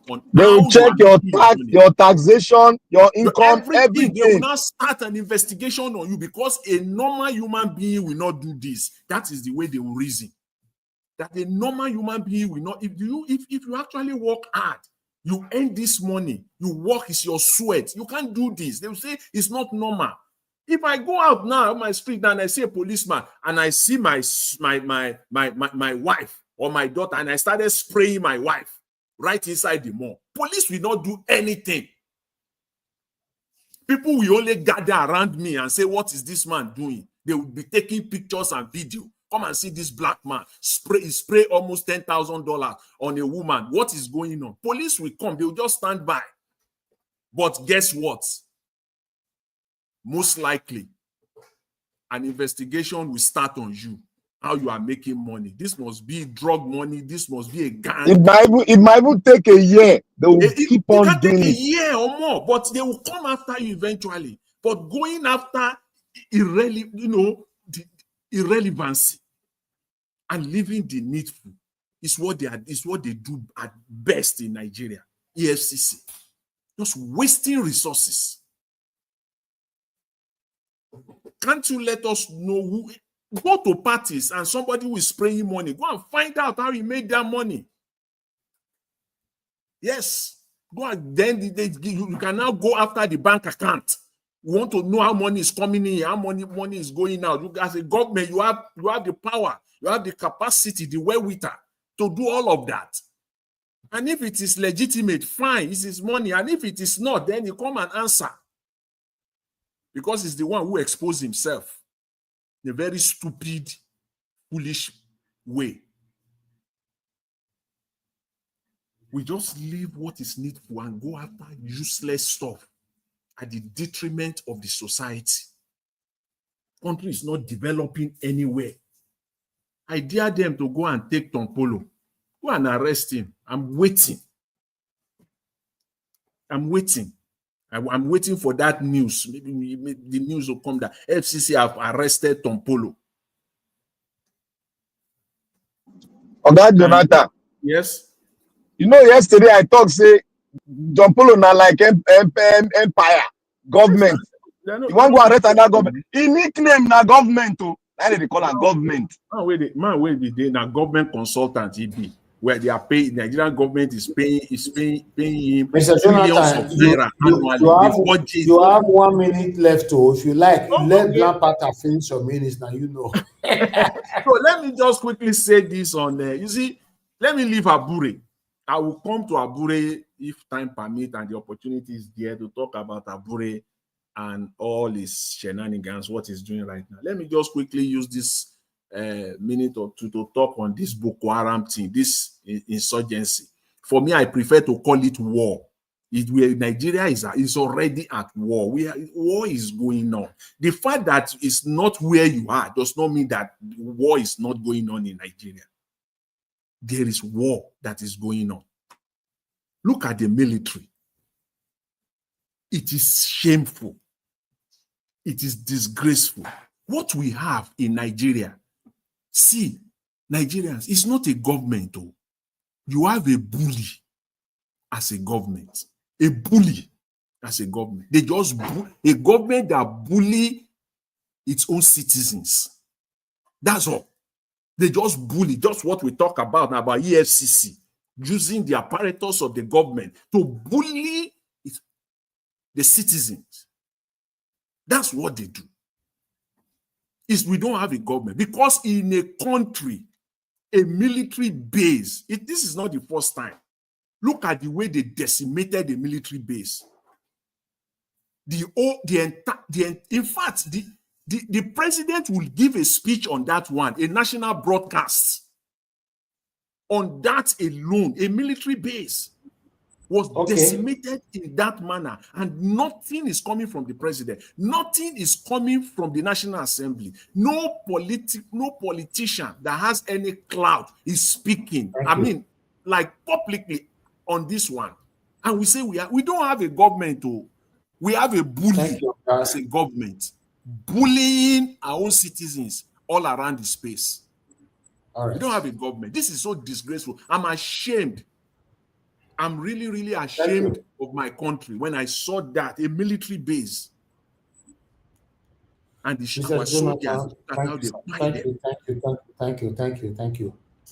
Thank you, Mr. Jonathan, for your submission. Thank you, Mr. Harris. We'll leave it there. Thanks. Not be today, we know say we not get government. Not be today. The sentimental, or rather, how do I put it on, practices is affecting all of us. You know, there are some things that deliberately pay deaf ear to. They are not interested. It's unfortunate. I'd like to appreciate somebody who sent me 10,000 naira. Unfortunately, your name is not here, but I got it from Tap. I want to say I'm grateful if you are listening to us. You send me 10,000 naira on our, what is it called? What's the bank name? Zenith Bank account, Nigeria Wash account. I want to say we are very, very grateful. My admins, please appreciate the person. Thank you. May God bless you. Your pocket never run dry. Thank you so much. I'd like us to move on now. Mr. Dua, we want to call you for the second time if you are there. Okay, thank you. Thank you, sir. Okay, we called you before. You did not answer. What? If he's not there, I can take his place. Yeah, he's here. But in case you are rushing, after him, I'll call you. Okay, Mr. if it is rushing, okay. Good evening, Mr. Najabosh. No, let him go. Okay, Mr. Dua, talk to us. You have Mr. Harris, Thank you, Mr. No be this man you go call now. Me we can't see after Mr. Oduwa now. I mean you go call. No, He now just Mr. the Oduwa enter said now. for you. No, Mr. Oduwa go talk, but no be give us a mandate. No, This no, come no. We over are now. only, we are only prioritizing him. If you allow it, like you just spoke, now, if you don't allow him, we know if we prioritize him. Okay. I understand The now. last I person to understand. talk. Yes. All right. Yes. Okay. Okay. Thank Mr. Oduwa, you. go Thank ahead. you very much. Thank you very much. Thank you very much. Good evening, Mr. Najawas. Good evening, everyone in the panel. Good evening, Mr. Mommy Diaspora. Good evening, commenters, listeners, and viewers, and the passerby. Thank you all. We appreciate every one of you and your good work. Thank you. Well, Abure want to open his mouth, and I would like Abure to open his mouth so that fly will be flying, perching inside, because I believe since election come and gone, Abure have been spoken and still continue speaking. So when people were even blaspheming or blabbering Peter Obi, Aisha, so on and so forth, Abure mouth did not close. Abure still put food in his mouth. He put water in his mouth. So which other mouth did they want to open? Then that Peter Obi and Otti will now become like something egg. You see, when a man that fail his rightful duty of respect, then he's now looking for how it will be relevant. First, Peter Obi is not the one that control the finance of the PDP, what their party, the Labour Party. Alex Otti was not the one that controlled the finance of that party. It is them, the Abure and their cohorts, that control that parties and however the money that the party has. So if people now bring money, volunteer money to support Peter Obi, however the money goes through Peter Obi, doesn't matter to us. Abure doesn't have anything to say over that because it is not his party that generates that money. These are the reasons that he's killing himself over that party, over chairmanship, over this, because he want to be eating money, he want to be eating for where he did not sow. According to a person that have respect, who even claims to be, a barrister, you will have known your diligence duty that this is my time. I have expired. Let me give away so that other person will now come in. So he will have a good reputation, but no, Abure doesn't have a name. He doesn't have a reputation because he has become a filthy rag. So now I think if he said he went open, then people, the obedient or whatever people that are supposed to be, we will now be against Peter Obi. No, we want Obi to leave the party. Alex Otti, Peter Obi, and with the goodwill of people, they should go and form party because Labour Party is not even a party. Labour Party is a supporters. So they always support one party or another who they feel they can be collecting money from. That is why I'm shouting since then that Peter Obi should call meaningful people who have the same zeal. Since Sowore party, Sowore Peter Obi, they are not in the same direct way of expression. So they should form their party. So that is for that. So then, please, people should stop saying Nigerians at war. On which country are they warring with? Say the certain people, the fully certain people are becoming sacrifice for the wise northerners to be destroying them. That is who they are. Not because the barrack, the checking point or whatever place they displaced the soldiers now. Check there because they have known that it is not left of the certain people. Or highest, if they have those that speak outside, it will be of the middle belt. So those one of the vultures who control militaries, control navy, control air force, we now send their boys to say, oh yeah, go and attack these people. because they know now that the people that is left is of the Satan and the middle belt. So people should stop saying terrorists are this. No, say the wise northerners is destroying the foolish Satanans. I said it the other day. If I were to be a soldier, I will not fight on this kind of fight. I will come back to my house. If I will come back to my sat. If you said it is war, let them finish you people. If they finish you people, then we the Satan people can join you. But because our Satan people are foolish, they don't have brain to think. They will say one Nigeria, one Nigeria. If you hear one, it is the Satan people, the foolish Satan people are the one shouting one Nigeria. Who told you that one Nigeria? No. But because they are foolish, that is why they clap hand, hallelujah, boys.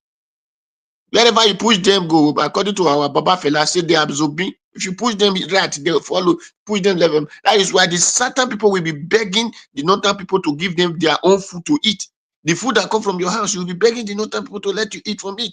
Just because you are foolish. So Nigeria is not at war. The soldier that they are doing, because you will not tell me that the people that went to Delta State and wipe entire community in the name of one soldier or whatever soldier we attack, then they will now come to their own base. They will wipe them. You will not hear it in the news. And the soldiers who wipe the whole community cannot go to that community and wipe everybody and run after, pursue those people and make sure they overtake them. No. You even hear in the news that said it was lack of response. Lack of response. Who is lack of response? Lack of the soldiers to back up soldiers to attack them. So automatically tell you that the top officials of soldiers are the one doing those things to the certain people. So let us not be deceiving ourselves and say the soldiers, they are fighting. They are not fighting for us. They are fighting against us. Our Mumu Satan brothers who will just wear uniform and start oppressing his own brother is what we have in the South. The moment they just give you uniform, you say, you are not a soldier, you start oppressing your own brother. Or you are not a police, you start oppressing your own brother. I remember that time when we went to Lagos. The man that hold us, me and my brother, I hold one policeman that escort us, was a certain man. The moment you just discover that the man is a police and from SAT, you see this man action. But if you are to be the northern people, those they will just let the man go, let us without no disturbances. So the certain people like to oppress their own brothers. So where if they like let the wise northern wipe all of them, it's their cup of tea. It's a cup of tea. So that is what we have to say for those soldiers people. For this EFCC, I love what this man said. Our brother VDM, very dark man, because the money spraying is just a culture of the Nigerians. So one white man way of life who told you that you don't abuse money, you don't. The money have more. The money have more to talk. I say you are abusing him or you are not abusing him. Is it not the paper that you print? You put color, it become money. So it is because they don't know the thing they're supposed to do. They're not saying they are running after those who spray money. Baba Jonathan, I thank you very much, because what they're supposed to do is how did people make money? But because all of them are criminal, so they will not care how you make the money. The reason that they are angry seeing you spraying the money is that this man want to come and tell us that now he have made this money. That is a problem. That is why. And they don't even know if you have eaten 2 times a day, but because you spray there, they not come after you. The real people they're supposed to go after is the people who make people to poor, make people to suffer, make people to go hungry, who put money in their borehole, in their safety tank, in their whatever call, who take money out of the country and go and dump it in another man's land.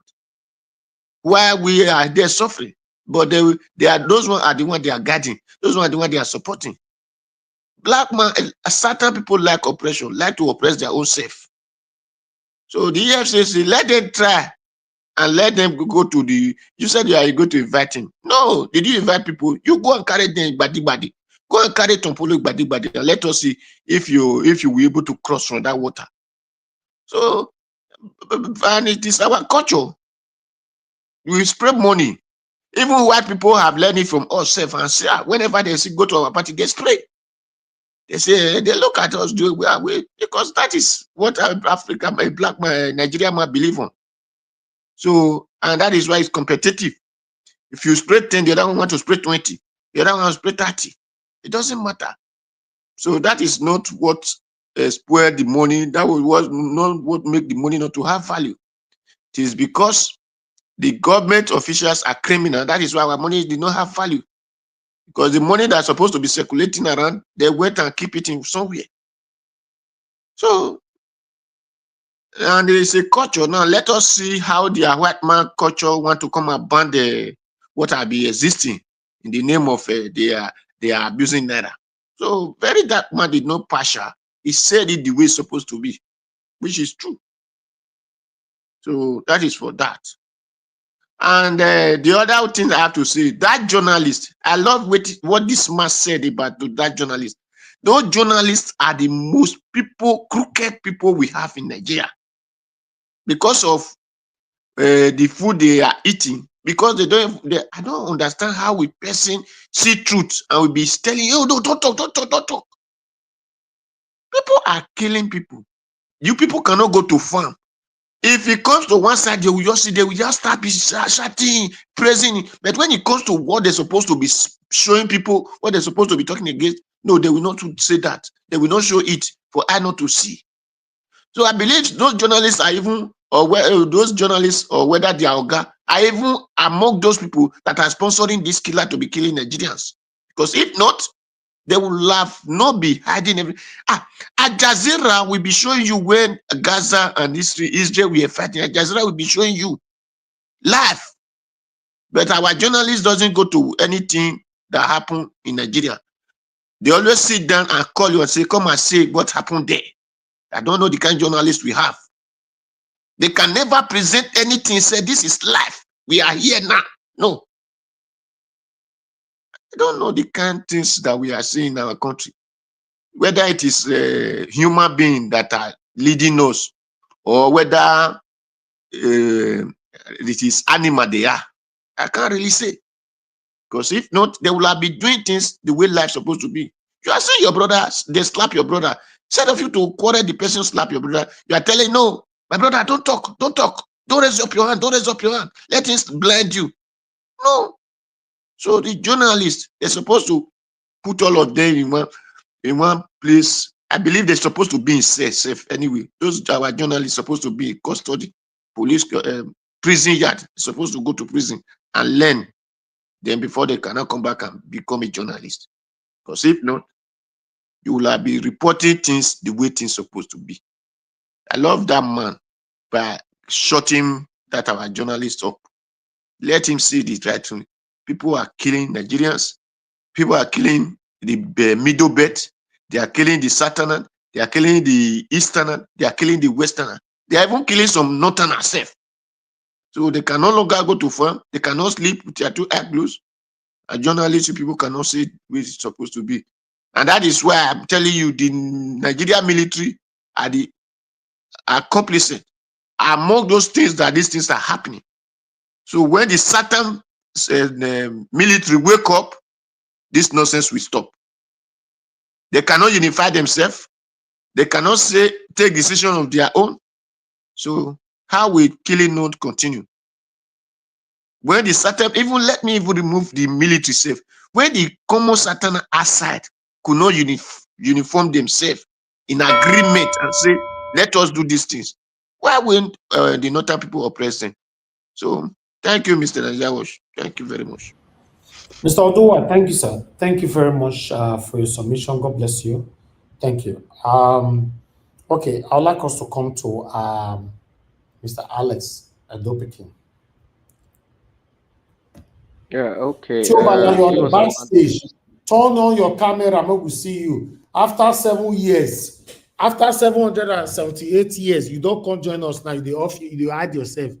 In fact, don't let me find you, my brother. Who be that? Now Tiobala, after many Hey. 78 years. Eh? Now, wow. All of us Talk to people us will start the ability. journey together. We'll not see you now again. Tiobala, Exactly. welcome. Elvis, my brother, God bless you. Thank you very much. I greet everyone. Mr. Jonathan, Black Panther, Mr. Adua, and give us a man, they don't come out. Yeah, you don't come out. Tiobala, welcome. And my brother, we did middle. Sorry, I cannot see your name very well. God bless you all. I've listened to everyone. In fact, I'm really kind of boiling inside of me when I see what Nigeria has done to. In the first place, Black Panther, my brother, in your submission, I will not completely agree with you on certain things, which I'm going to highlight now. You see, we can blame the West for everything. We can blame them for their colonial mentality, what they've done to us, or what they didn't do. But as it is now, whatever problem we have in Nigeria is self-inflicted. Self-inflicted. They just have a little percent of the blame. Why am I saying this? The same Africa that has been colonized for years is where somebody like Ibrahim Traore has risen up. Do you think that the whole world or the whole of black race that is in support of what he's now doing will do this if he's not standing for his people? Do you think? No. His works is speaking for him. The people we have in Nigeria, the rulers, because I don't call them leaders, they don't have the quality of leadership. That has been the curse that has been on Nigeria. It's not the citizens themselves, but those who have been imposed on us one way or the other because of our tribalism, religious sentiments, or whatever bad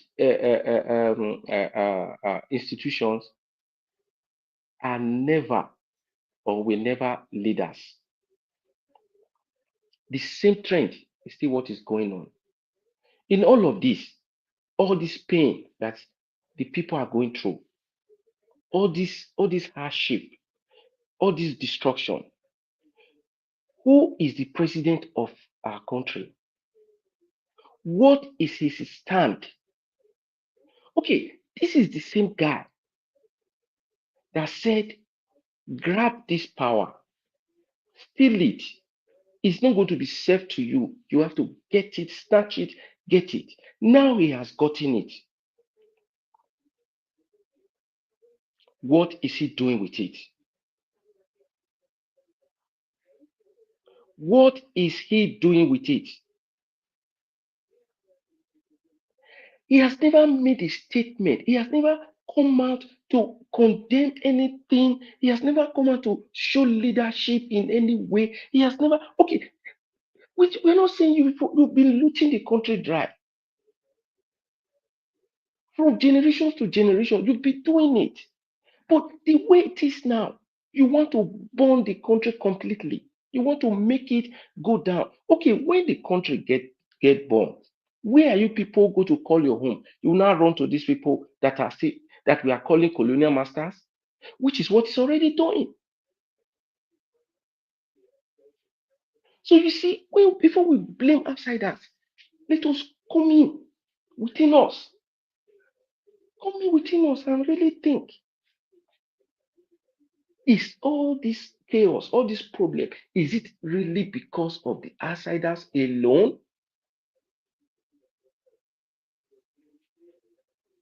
The answer is no. I keep saying it. Nigerian rulers are wicked. They hate Nigerians. They are unpatriotic.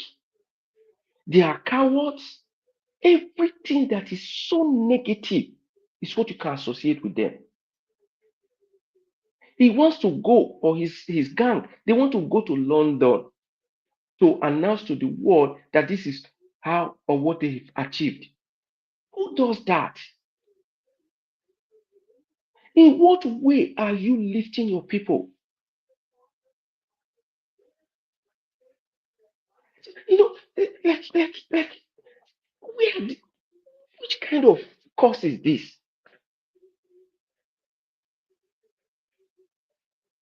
What have we done? It's in Nigeria you have the highest number of churches. You see, we are so religious. There is mosque everywhere. There are churches everywhere. But evil is the center of whatever we do. No value to human life. Until these people, they will not decide. Let us even, if they decide on their own, because I can see the citizens are already decide. Nobody wants, instead we fight ourselves, instead of seeing our common enemy. That is these people that is causing this problem that we are having. Instead of joining hands to fight them, you see us fighting ourselves. Like what Showore is doing with Mr. Peter Obi.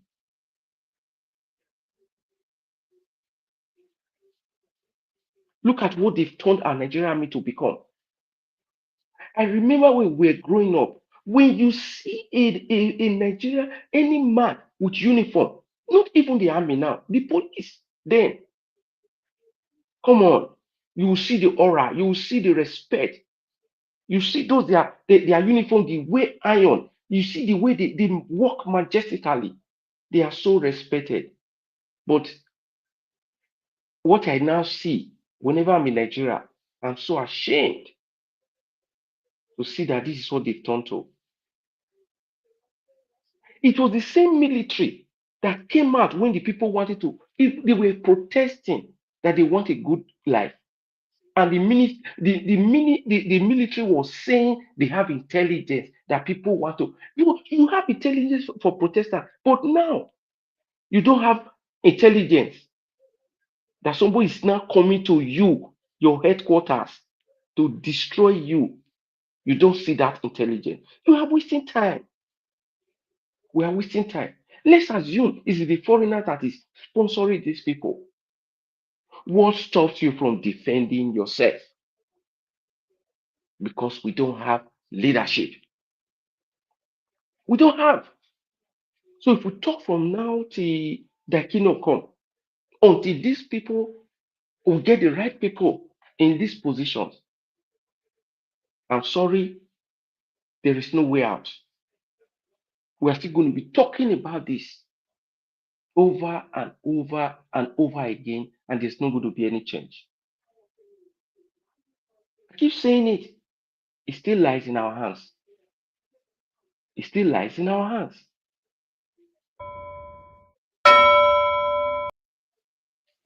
You know, so please, that's why I was saying at the beginning, I was feeling really, so I was hot inside of me when I saw that video of what they did to our people. Thank you, and God bless you all.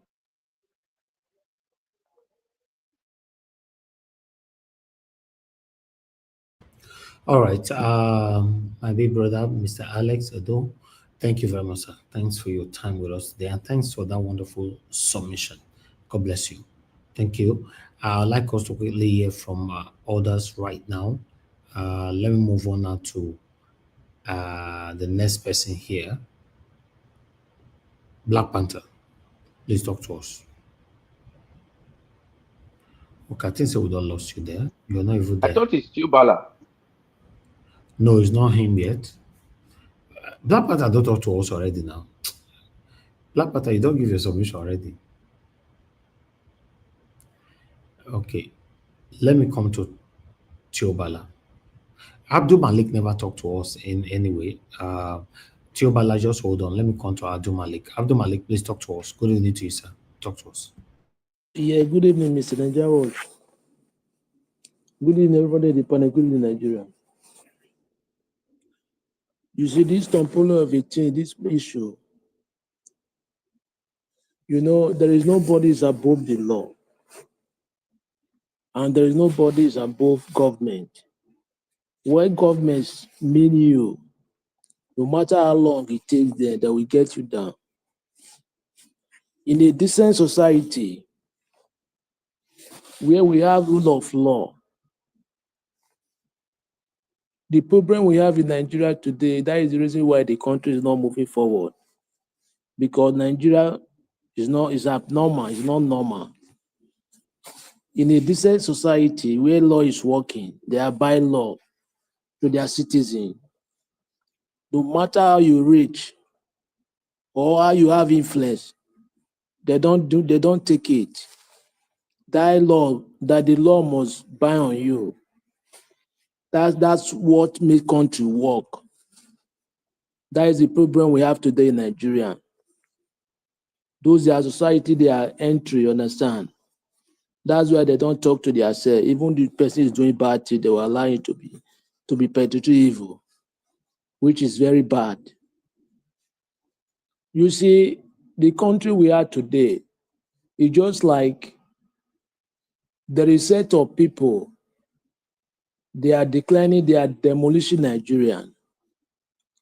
Because I see no reason why our government, any small thing they are running to UK, to go, I don't know what they are doing there, to go and meet it there. What are they doing there? How many times UK come to Nigeria? Just like example now, your father give birth to you, right? Now you married. If you want your marriage to last, your father or your mother will not tell you how you will manage your marriage.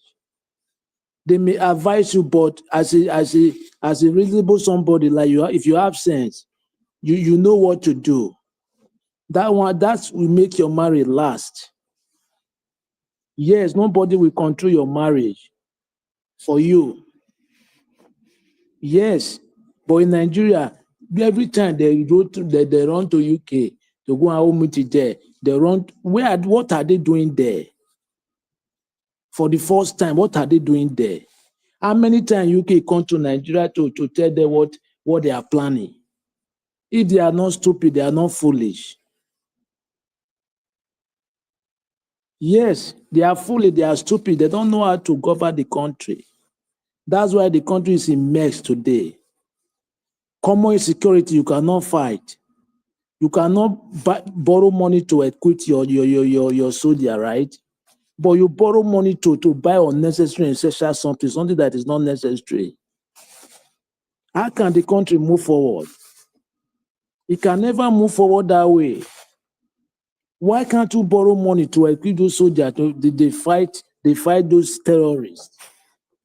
Look at the country today. Even common food, people cannot produce food what they can eat for themselves. Economy is decline. The economy is declining, scattered every day, and still they don't know what to do in the House of Assembly. They don't know what to deliberate. They don't know what to talk. Rather, they are going to there every day. They are attending there every day. What are you? Why are you government? Your citizens, there is nothing they are benefiting from you. One, common life you don't have water. When somebody build that, he using hand to dig borehole. Is that a country? And if you put this waterboard water, that one will generate the country money. It will bring more money for the country, for the government purse. And if you give them light, it will bring more money to the country. Okay, why can't you do it for them? We have a very long way to go. Very long way. Western world, they are not your problem. Your people, they are the problem. Western world, they like you. Why I say is that your people, the people you have in leader, they are the one that are selling you. They are the treason, they are the traitor. Yes, they are the traitor. Look at Burkina Faso now. Is it not working? Because Ibrahim Traore, he don't accept what they are saying. He's doing in his best to make the citizens happy. Yeah, are you going to blame me? Because the citizens are happy. How? Okay, now if he's accepting like is abiding what Western world are saying, what are you going to say? Now he's just dumped there. He said, no, let me work for my country. Okay, now what is it? What is the take? His citizens they're happy. But Western world they're trying to bring it down because they want to make a country good. Yes, you see, in Nigeria, they are the problem of themselves because they are the one that's selling you to the Western world, the few leaders we have. They are the traitors. They are the betrayers. Western world are not the major problem. They are only 5% of the problem we have. Other problems, 95% is our country, Nigeria people. Even the Niger Delta, you see, the video you showed yesterday, one guy that was talking about Tompolo, when he was not the security of guiding pipeline, right? They were vandalizing pipeline, but now he stopped those guys not to do it because now he's benefiting from the government. You see, is it not a problem for the Niger Delta youth? You see, that is the problem with the money that belongs to people that they will use to survive other people. One person will take the money. That's why the country is not moving forward. But when you were not in the security in that pipeline, people, you are going there to vandalize, right? But now you stop other people not to do it just because of you are benefiting from the government. And in your own home, what you have, you are a security there. Is it not a shame? And you have this in your backyard. And the headquarter of NNPC is not in Port Harcourt. It's not in Niger Delta. It's not in South. It's in Lagos. The problem we have is very long unless we change our mindset to really fight how the country will be better. Those House of Prayer, they have not that debate how they will equip our soldier to fight terrorists. Rather to just talk nonsense the House of Senate and House of Assembly. Now, how are we going to move forward in that way? They don't even care for the masses just because of they are not affected. Yeah, they have everything. They enjoy like the people in Europe or in abroad because they have everything it takes. Anything they want, they get it. They are not affected. But the majority of the people are impoverished every day. Business are collapsing. There is nothing is going on.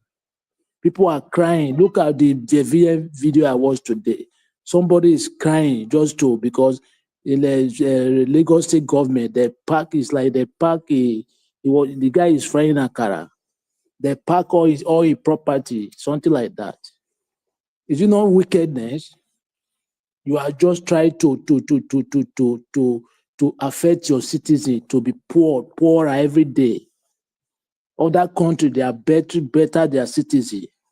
But you only just to impoverish your citizens. Now they are campaigning against 2024 election, which is you use your mouth to say that if you don't give light after your 4 years, nobody will come to vote for you. I see no reason why those people, our citizens, they don't tell the APC this word. Your president said if they don't give you light after 4 years, don't vote for me. It's everywhere in the media. Now you are campaigning against that already. Thank you very much, Mr. Nigeria Watch. All right, Abdul Malik, thank you very much for your submission. You said the problem that we have is not just the foreign bodies, but our own people. I agree with that 100%. Thank you very much. God bless you.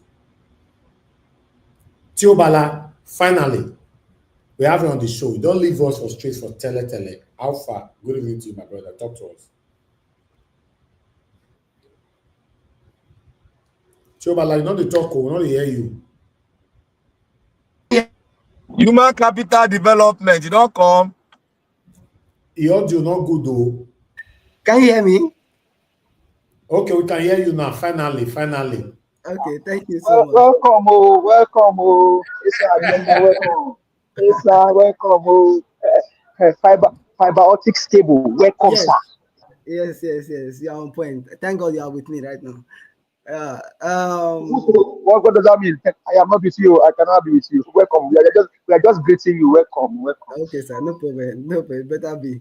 Mr. Ivy, thank you so much for the good work. I was be killing before and following you, for the broadcast, everything. And most of the time, if I'm not available, I always come to your channel to see source of information and all of that. I really appreciate at least to know what is happening across the world and in our country especially.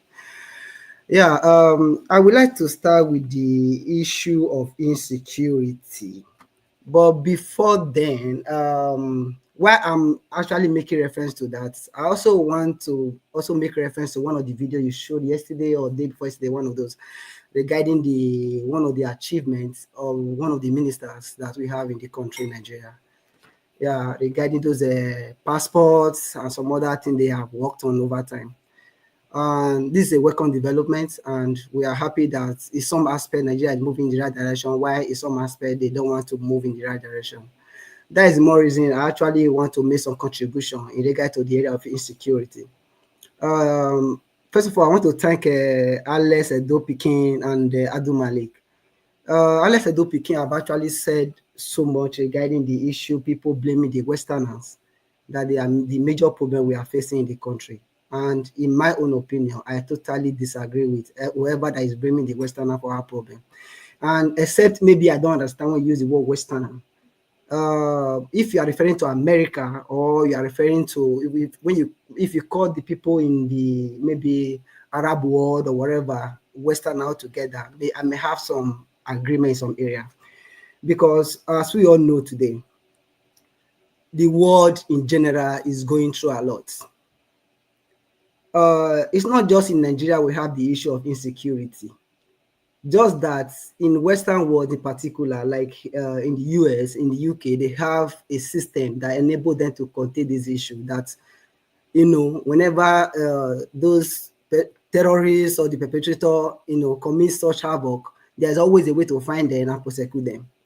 As I speak with you today, UK is not safe.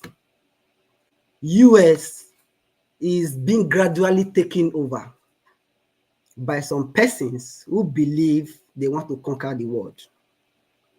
As I speak with you, those are the problems we are facing in Nigeria.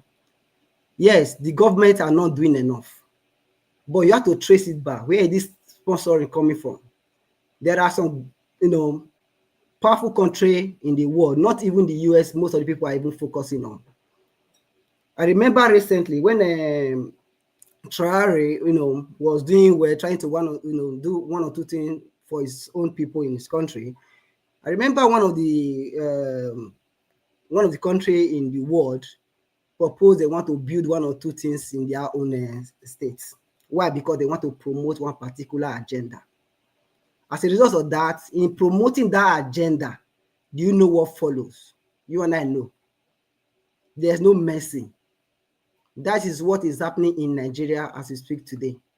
The same thing is... You, Bala, my brother, just call am Saudi Arabia. They want give a mosque. He say no want. I beg, call his name. Now mosque they want build. Now he say he need school instead of mosque. So let him. Honestly, I love this. Please continue, my brother. Just carry. Let him continue. You can come later. I would have come. Continue, sir. There are so many things going on in the country, because it's not just we're talking about Western America. Whenever we focus more on America, we will lose focus on what is happening and how we'll be able to, remove all these issues we are facing in the country and across the world. They have a particular agenda, and their aim is to achieve that agenda. You know what that means? I don't want to quote, that is by the way. Another aspect I just also want to talk about, because I really don't want to go deep into that, but if it's a matter of argument or we want to deliberate on, why not? There are so many revelations that we all can deliberate You on. can go deep. You can go deep. We are all learning here. Please go deep. Another aspect is the one of the issue, still referring to Nigeria government. In today's world, the nation are building their own citizen to become a better person, not just in their country, but across the world. Jonathan said something yesterday or so, or day before, I can't remember, regarding the educational system in Nigeria, how the government over time have abandoned Nigeria educational system, no proper investment, and many others.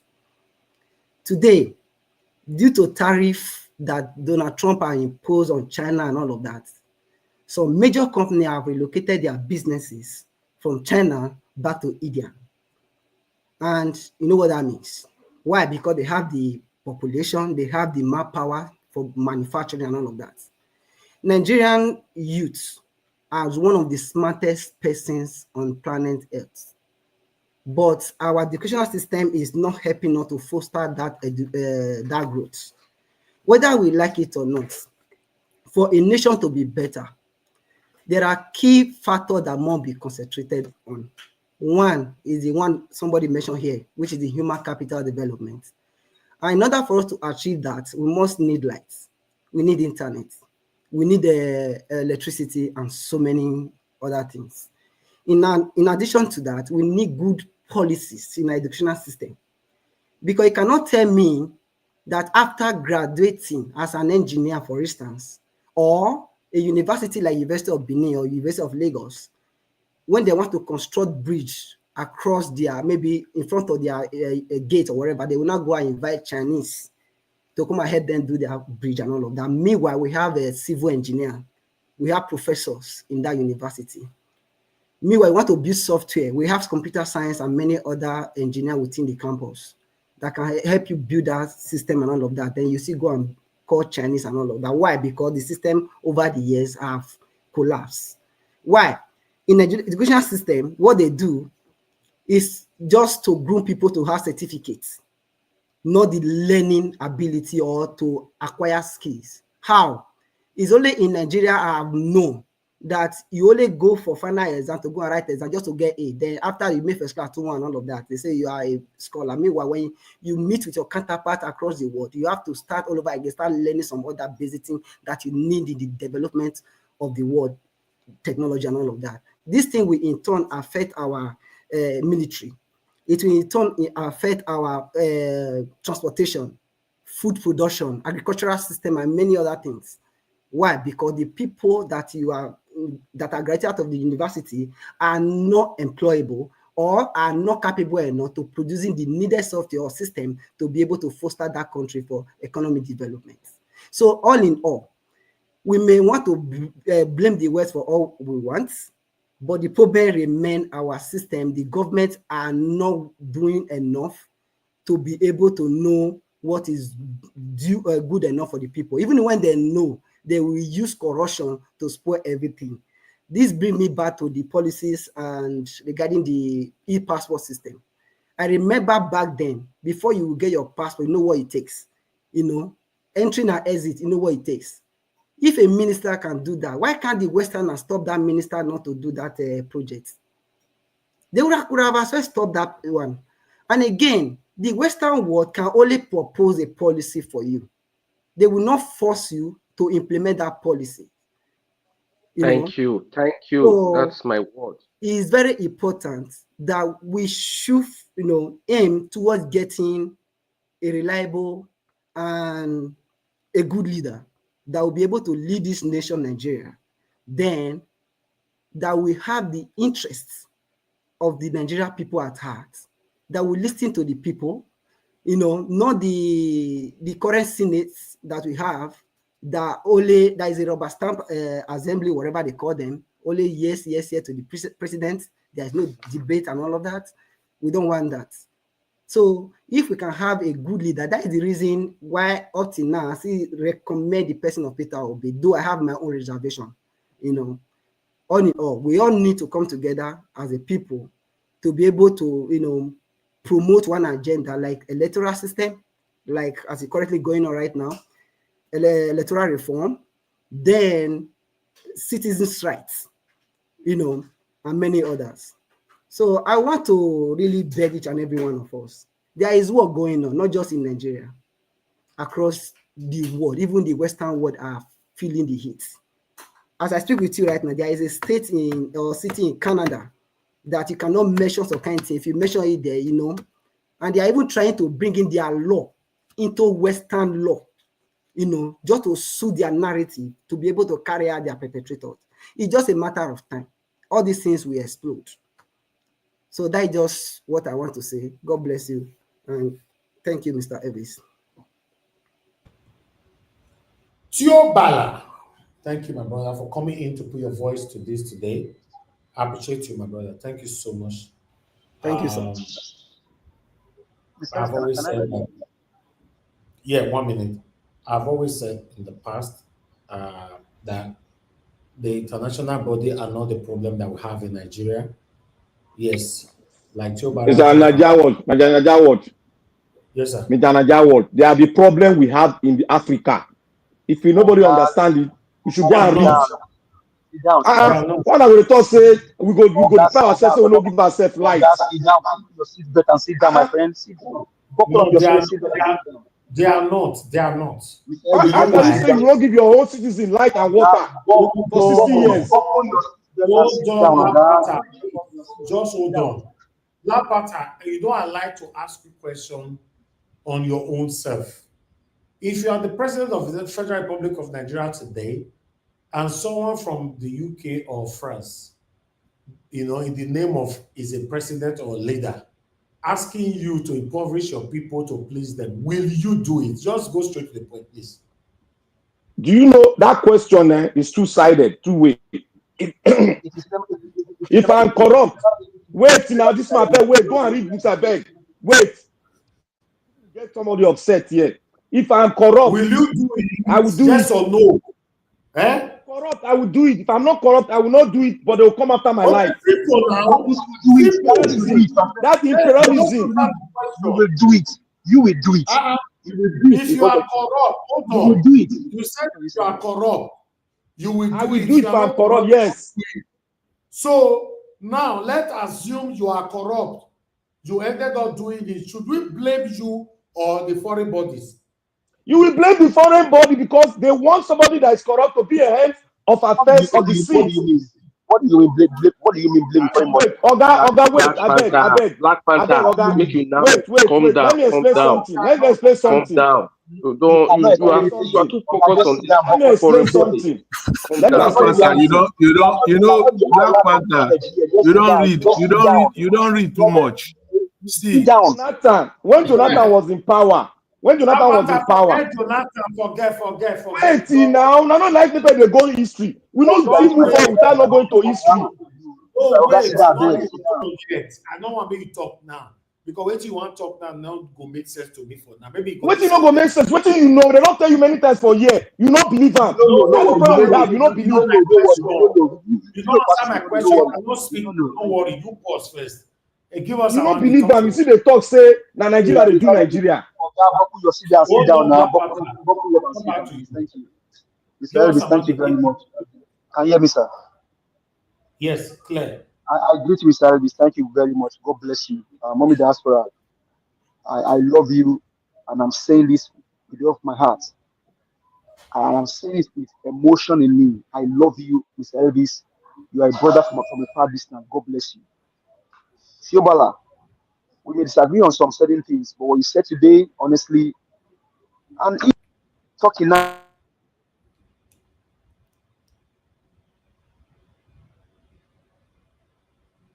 Give us a minute. We lost you there. We can't hear you anymore. I think your network is failing. Give us a mandate. We can't hear you. Network will fail now because it always buy cheap network. Okay. Okay. Before we have him back again, I'd like to take this call quickly. Tony Africa, thank you, sir, for calling in. Talk to us. Good evening to you. Quickly. Give us a mandate. This is your way of. Good evening, sir. Thank you, sir. Talk to us sharply. Thank you. Yes, sir. So can I speak now? Go ahead. Go ahead. Okay, sir, Elvis. Can't you hear Can you me? hear me? We can hear you. I can hear you. I can hear you. Go Let ahead. me just speak then. Let me just speak then. That you can see that Oh, your network is failing. Tony Africa, fortunately, I'm not ready. You want to talk now? I'll try you Mr. for a Elvis, second time. Last time. Just Mr. hold on. Elvis, Hold on. Give us a Monday. Hold on. Hold on. Hold on. Hold on. I'm picking call. I don't know what happened to your network.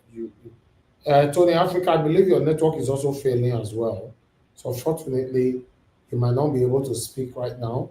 Once I start with my panelists, I'm not coming back to the phone because after all, you are calling on the wrong time right now. Let me call you back for the third time. Okay, Tony Africa network is bad. Okay, give us a Monday. Go ahead, sir. thank you very much, Mr. Elvis. I mean, Siobala was not here some days when I make my submission here about the Western countries, right? And I think Mr. Alex Odopikin was also here. One thing is that one thing that is one thing about this whole thing is that these leaders are just hold on, sir. Okay, give us a Monday. This You are not. this foreign You have this noise coming from your background. okay, take calls. Maybe I can come later. Take calls. Okay, there's no call right now. As Tony Africa is not available, so I think we should just move on. Let me try him again. Tony Africa, are you there? Can you hear me? Okay, his network is failing. Okay, let me just move on. Give us a Monday. You're supposed to be the last person to speak. We are going to have our final submission right now, so we move on. So I will go straight to Mr. Odua. The way I take it out for table, then I'll come back to the rest. Mr. Odua, and after Mr. Odua, Mr. Jonathan, anybody who left the panel, you came back, your position you have lost it. Mr. Odua, your final submission, 2 minutes, sir. Okay, Mr. Odua is not available. If you come back again later, sir, you have only 1 minute. Mr. Jonathan, sir, your 2 minutes. Thank you, sir. Yeah, thank you, Mr. Elvis. Thanks very much. I greet everyone once again. You see, I really want to hear Mr. Black Panther. Honestly, I really want to hear his response, the response that he wanted to give. I want to listen to him to the end, but I wait to hear that. But the question I have is this: even the most recent one that we're talking about today, the Nigerian government going to UK to talk about the achievement of the Tinubu government for the last 2 years. The question is it the UK government that demanded or forced them or compelled them that they must come to UK to do that? Thank you, my brother. Good question. The sensible thing, the logical thing defies any of that. It cannot be. It cannot, it's not, it doesn't add up. As a matter of fact, you are not patriotic. Your patriotism, you have put it on the table to be questioned. Your nationalism is on the table to be questioned. Therefore, you have no right to be holding the position of leadership because your patriotism is questionable. If you are patriotic and a nationalist, when you talk of pride, that people are prideful, people are too proud. The only area where you can do it and nobody will question you is when you are proud of your country. If you are proud of your personal self, people will talk about you, and rightly so. But if you are proud of your country, you can be proud till kingdom come. It doesn't have limits. The pride of a nation does not have limit. You can carry it to anywhere. That's why today America, they will be calling American first. American first, American first, American first. Even if you don't like it, if you enter your room or you enter your toilet, are you going to say your country is not going to be first? Are you going to fight against that in substance? You can't. Nigeria first. Okay. That is The nationalism. That minutes is is what. over. Yeah. So, Mr. Elvis, our leaders have failed us. Nobody is compelling them. Nobody is forcing them at all. They are doing everything they are doing because they are corrupt. Just underline it, corruption. That is what is because you have entangled yourself. But You are you, already. you and I are calling them out. They're not listening to us. We'll continue because it's our country. We will continue because we have no any other country. So we have to continue to call them out until they leave the space for us. They have to. We cannot leave our country to criminals and call it a day and enter house for them to continue. No, we have to continue. It is fight to finish. It is our country. As I said, the pride of nation has no limit. It has no limit. You can be proud of your country. The kingdom come. Nobody will come and say you are a prideful person because I'm proud of my country. So we can't leave it for them. We'll fight them. It's fight to finish. They have to leave it for us. Thank you. Not for some Thank you, group Mr. of individuals to be running us down. Thank you, Mr. Elvis. Mr. Jonathan, thank you very much, sir. I appreciate you. Thank you. Abdul Malik, your 2 minutes, sir. Mr. Alex Ado, get ready, 2 minutes. Go ahead, sir. Yeah, good evening once again, Mr. Elvis. Thank you, sir. You see, there is something we are mixing.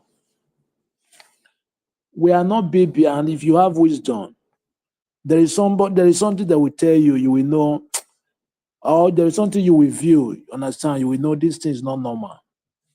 Western world, they are not your problem. The problem is from your leader. Even though Western world, they are among of your problem, they are only 5% of your problem. Only 5. You cannot tell me they are controlling you in your country. You are independent of yourself. Nigeria have an independent 1960, right?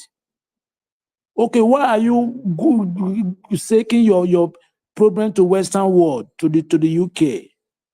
They don't call you. You are the one that's selling yourself to them. Treason. Just because you are benefiting from something from there. There is something somebody said last. I don't know this. I don't know said it. They are. You know why they are imposing people that they don't know something in Nigeria government, because they want to use those people. Just like Buhari the last time, you see, even now, currently Tinubu, you see what is happening today. But like people that know something, they're supposed to make the country good. They will not allow them to rule. Because they know those people that are wild, just like Peter Obi. You tell me Peter Obi is in a president of Nigeria today. Even no matter how, we know it's not same, but the economy will not be like this. How can you travel every 3 months? That money now is like you are spending more money you don't have money, right?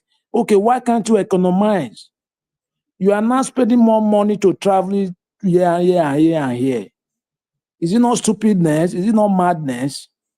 But you say you are looking for money, right? Okay, why can't you save that money? What are you doing there? It's unnecessary. It's not necessary. It's not important. Those are the major problems. We have arable land, but you cannot farm. We cannot even import, you cannot export anything in Nigeria today. Only oil, we depend on oil. And we have land can produce cocoa, rice. Is it not stupid and madness? And those things bring money to the country. It make your economy grow. According to USA, Texas, which they have border with Mexico, they have oil. But most of the state that generate money, Florida, agriculture. You understand? I don't really get it. Ah, man. May God help us. It's not God with all help us already. It's we will help ourselves. Thank you very much, Mr. Nigeria Watch.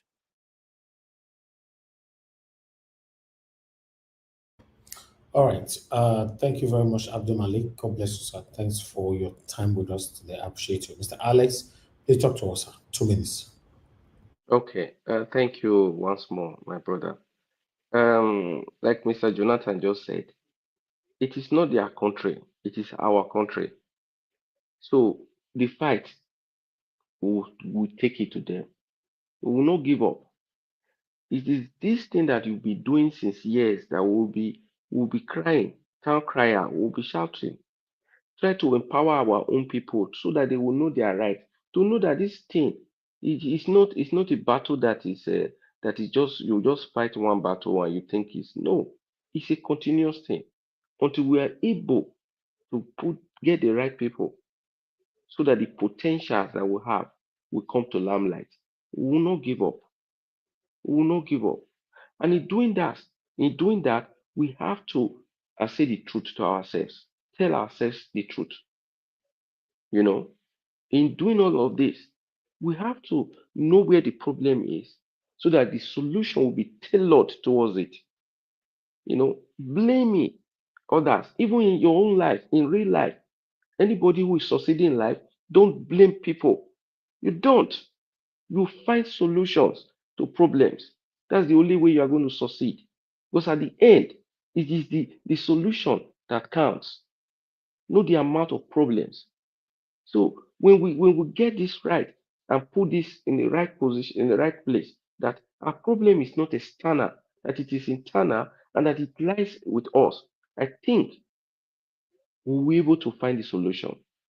Thank you. God bless you. All right, thank you, Mr. Alex. It's good to have you on the show today. God bless you, sir. I really do appreciate you. Black Panther, please, your final submission, 2 minutes, sir. Thank you, Niger Watch. You see, can you hear me? Can you hear me, sir? Just, we can't hear you, we'll tell you. Just Okay. I want to be clear. You see, Mr. Jonathan said he wants to hear what we say. You see, like a doctor can treat a patient, not everybody can treat a patient. You must go and study medicine to be able to treat a patient. Likewise, law. Likewise, every other professions. It's the same thing with understanding the country's diplomacy and understanding understanding economy of countries and understanding the play, how they play the ball among nations of the world. The world is a global state. Not everybody understands the problem of Nigeria. We can only say from our own point of view. But if we go deeper, if you have understanding and you make yourself available to be tutored and open your mind to take all factors and go on your own private research to get it. Before I go, I want everybody to go and experiment and look how Burkina Faso came to where it is. And I also make a reference to Cameroon. Cameroon, the entire French nation, has their central bank in France.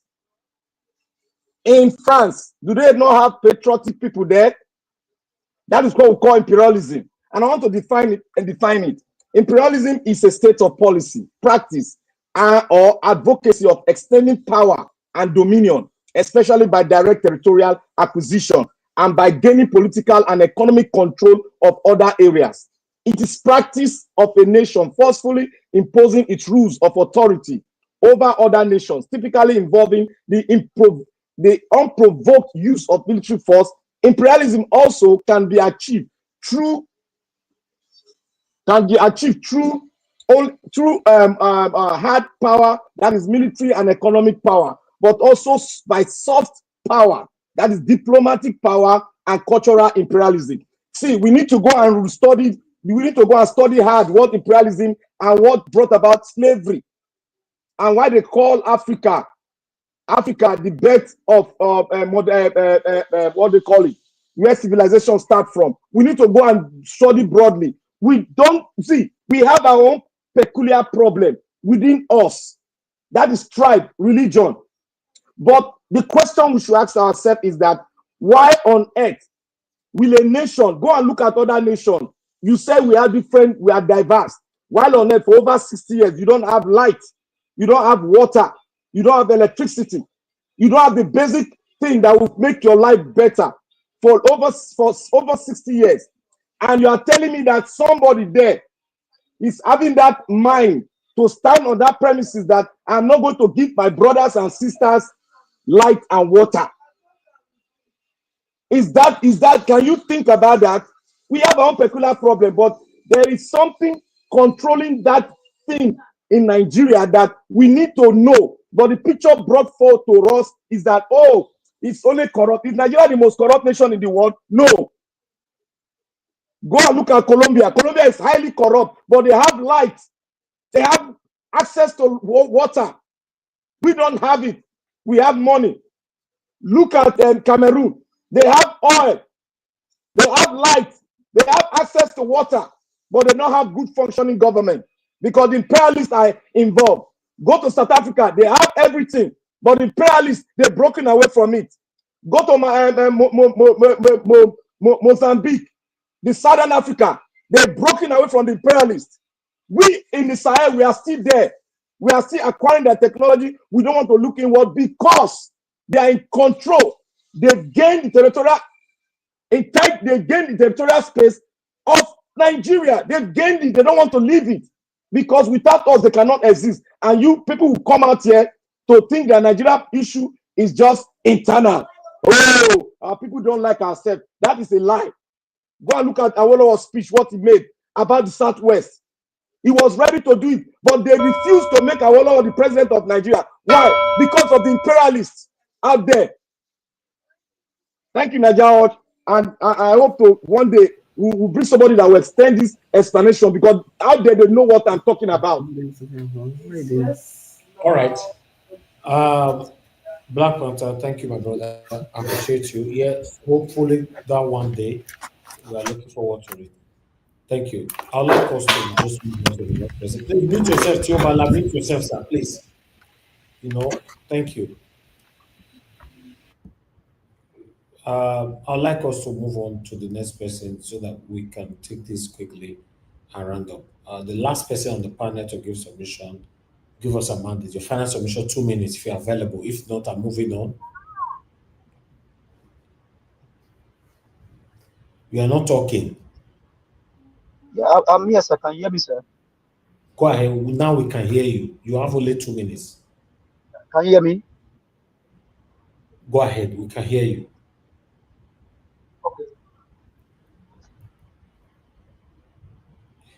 Okay, yeah, he has issue with his network. We've come to the end of this broadcast, my people. I appreciate every one of you. Thank you so much, everyone who joined us today. I'd like to appreciate Mr. Odowa, Mr. Jonathan. Mr. Elvis. Yes, sir. Sorry, just let me, if you allow me, just a minute. Go ahead, quickly, Yeah, sir. is a proposal.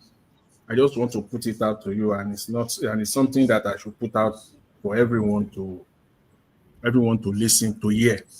The proposal, if it is okay by you, because I've listened to people on this platform over and over again talking about we are just talking. What are we doing? In the last few days, we know that they've been talking about the electoral reform that is ongoing now, and that the National Assembly will be coming out with the public forum for people to submit their. Be quick, sir. Be quick. I don't want us to start another. All right. No, I don't want to start. I just want to propose, if it is possible, how Niger Watch and all of us could be represented there, so that our voice could be heard. Where? At the public forum there, if that would be possible. Through a representative, one person, even if it is a lawyer, that will come to this platform first of all and know our position, and he can go on our behalf to represent us and put our voice, so our voice is out there. But there will be a public forum very soon. What do you mean by public forum? Where? That INEC has submitted their own amendment to the National Assembly, amendment to the Constitution, and amendment, the one that they want to, amendment to the Electoral Act. They've submitted it to the National Assembly, and the National Assembly is going to put out a public forum where people will now come. Everything we're talking about here, that is our opportunity now to put it out there, at least at an official setting. To have our own input holistically into that document. All of us cannot be there. Like, do we have a date? Yeah, they will put it out. I'm just saying that maybe we can, if you can get us a lawyer that can come to the platform that can represent us. If he's going to be paid, yes. If he's not going to do it, he's not going to do it. If he wants to be paid, fine. If he wants to do it pro bono as a national duty, all well and good. But let's use the opportunity and put our voices out at an official setting. That is official. Then we can now say we did our own part. And it's a good idea. It's a good idea. Very good idea. So, Mr. Naja, once will we take have that a up. date, I don't mind to speak to a lawyer. Once we have a date, no, not me. Everybody have to take it up because a date might be released and I missed it. You might be thinking Naija that what? I saw. Naija what? You are in Nigeria. You can liaise with the Abuja people. They will know, like all what's his name? And VDM can tell you the date through his lawyer. Yeah, if once the date is, that's what I'm saying. Everybody needs to put their eyes down. If we can get the date, I promise we can get a representative that will go represent us there. If he's a lawyer, if he worth paying, we don't mind paying. Travel all the way. I have a couple of good lawyers, from Lagos that one of them can travel all the way to Abuja to go represent us and our voices there. Yeah, I can do that. But that date is very, very essential. So, let's look forward to when they're going to put it out. But I'm not sure these people will put it out for public opinionism. They only just said that. No, they will. They will. It's a major bill. It's a bill that will go to the National Assembly. It's part of the requirement for constitutional amendment. You must hold a public hearing. People will come and contribute. Whether they do it or no, Nigeria, they just do it for show, just to satisfy all righteousness. They know that whatever people you, when it comes to this public hearing, these people will do it. They'll do it secretly, which you might not. They won't say the date. That's what they're trying to say. Exactly. They won't publish that date to the public. They will do it before they be published, and everybody will be confused. You know how these people work. But let's see. They don't do that. Let's just hope they don't do that. Any add up quickly because I'm ending the show right now. And Naija watch. I don't know when you can bring one of the notable lawyers that will come to the forum where we can discuss. There's a lot of things we can discuss, like this one, like what is happening in Nigeria. Then we make him voice it out because it's on ground. You know what is happening. Then we'll push forward our point, which we have been discussing here, to him and let him see it and make it, elaborate on it too. Because we want to hear another voice out from our own voice, from what we have been discussing. Okay, yes, I will do that. I will do that this week or next week. I'll bring somebody, notable person, a lawyer that can take us through on that. So the topic should be the current situation of the country, the electoral reform, right? Yes. That's correct. Yeah. Yes. Yes. Okay. Very, very important. Yeah. Okay. All right. I'll do that from tonight. If any of the dates is approved this week, I'll let you guys know tomorrow. Thank you, sir. Appreciate you all. We need to end the show right now. I want to appreciate every one of you once again. Mr. Odua, Mr. Jonathan, Abdul Malik, Mr. Alex Edopiki. Thank you very much, sir. Tiobala, it was good to hear from you. Thanks for that wonderful submission.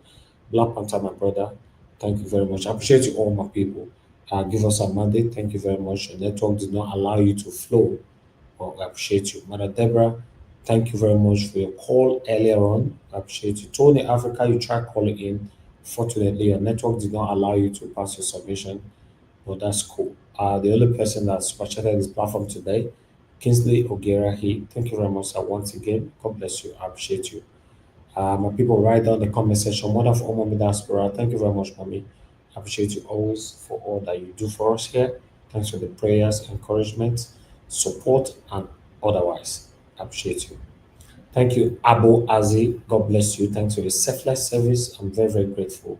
Thank you very much, everyone else right there. Mr. Johnson, Emmanuel, Michael Abba. Thank you, Tony Africa. Thank you. I appreciate you all, my people.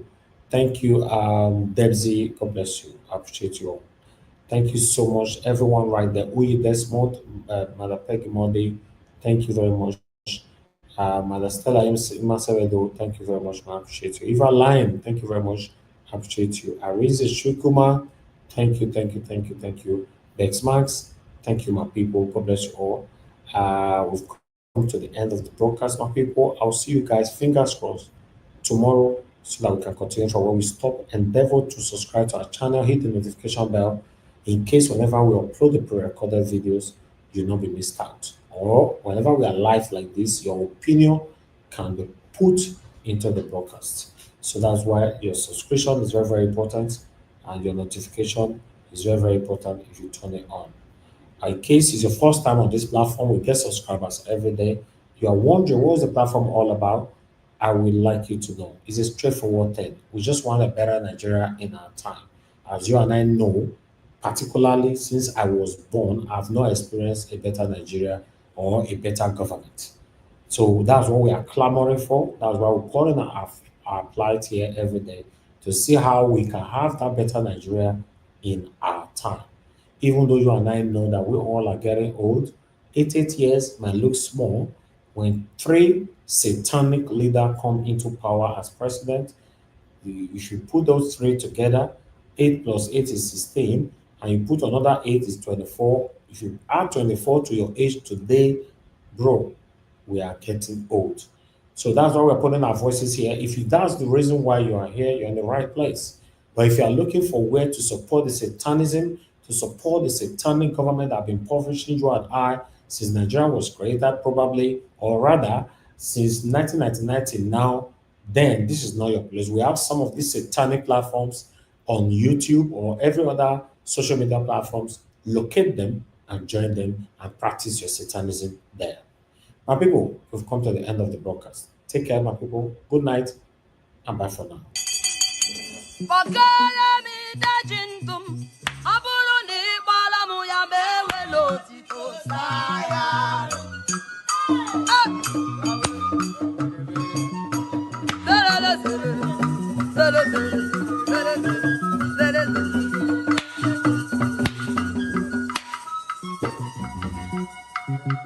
Are you bakala me da jindum? Are you bakala me da jindum? Balano me da jindum kanwelo tito saya.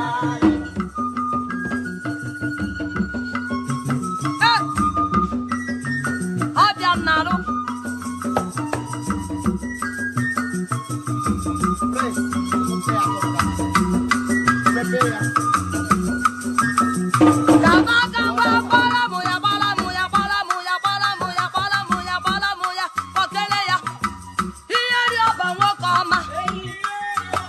Akwa kuko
Follow me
Yeah.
Control.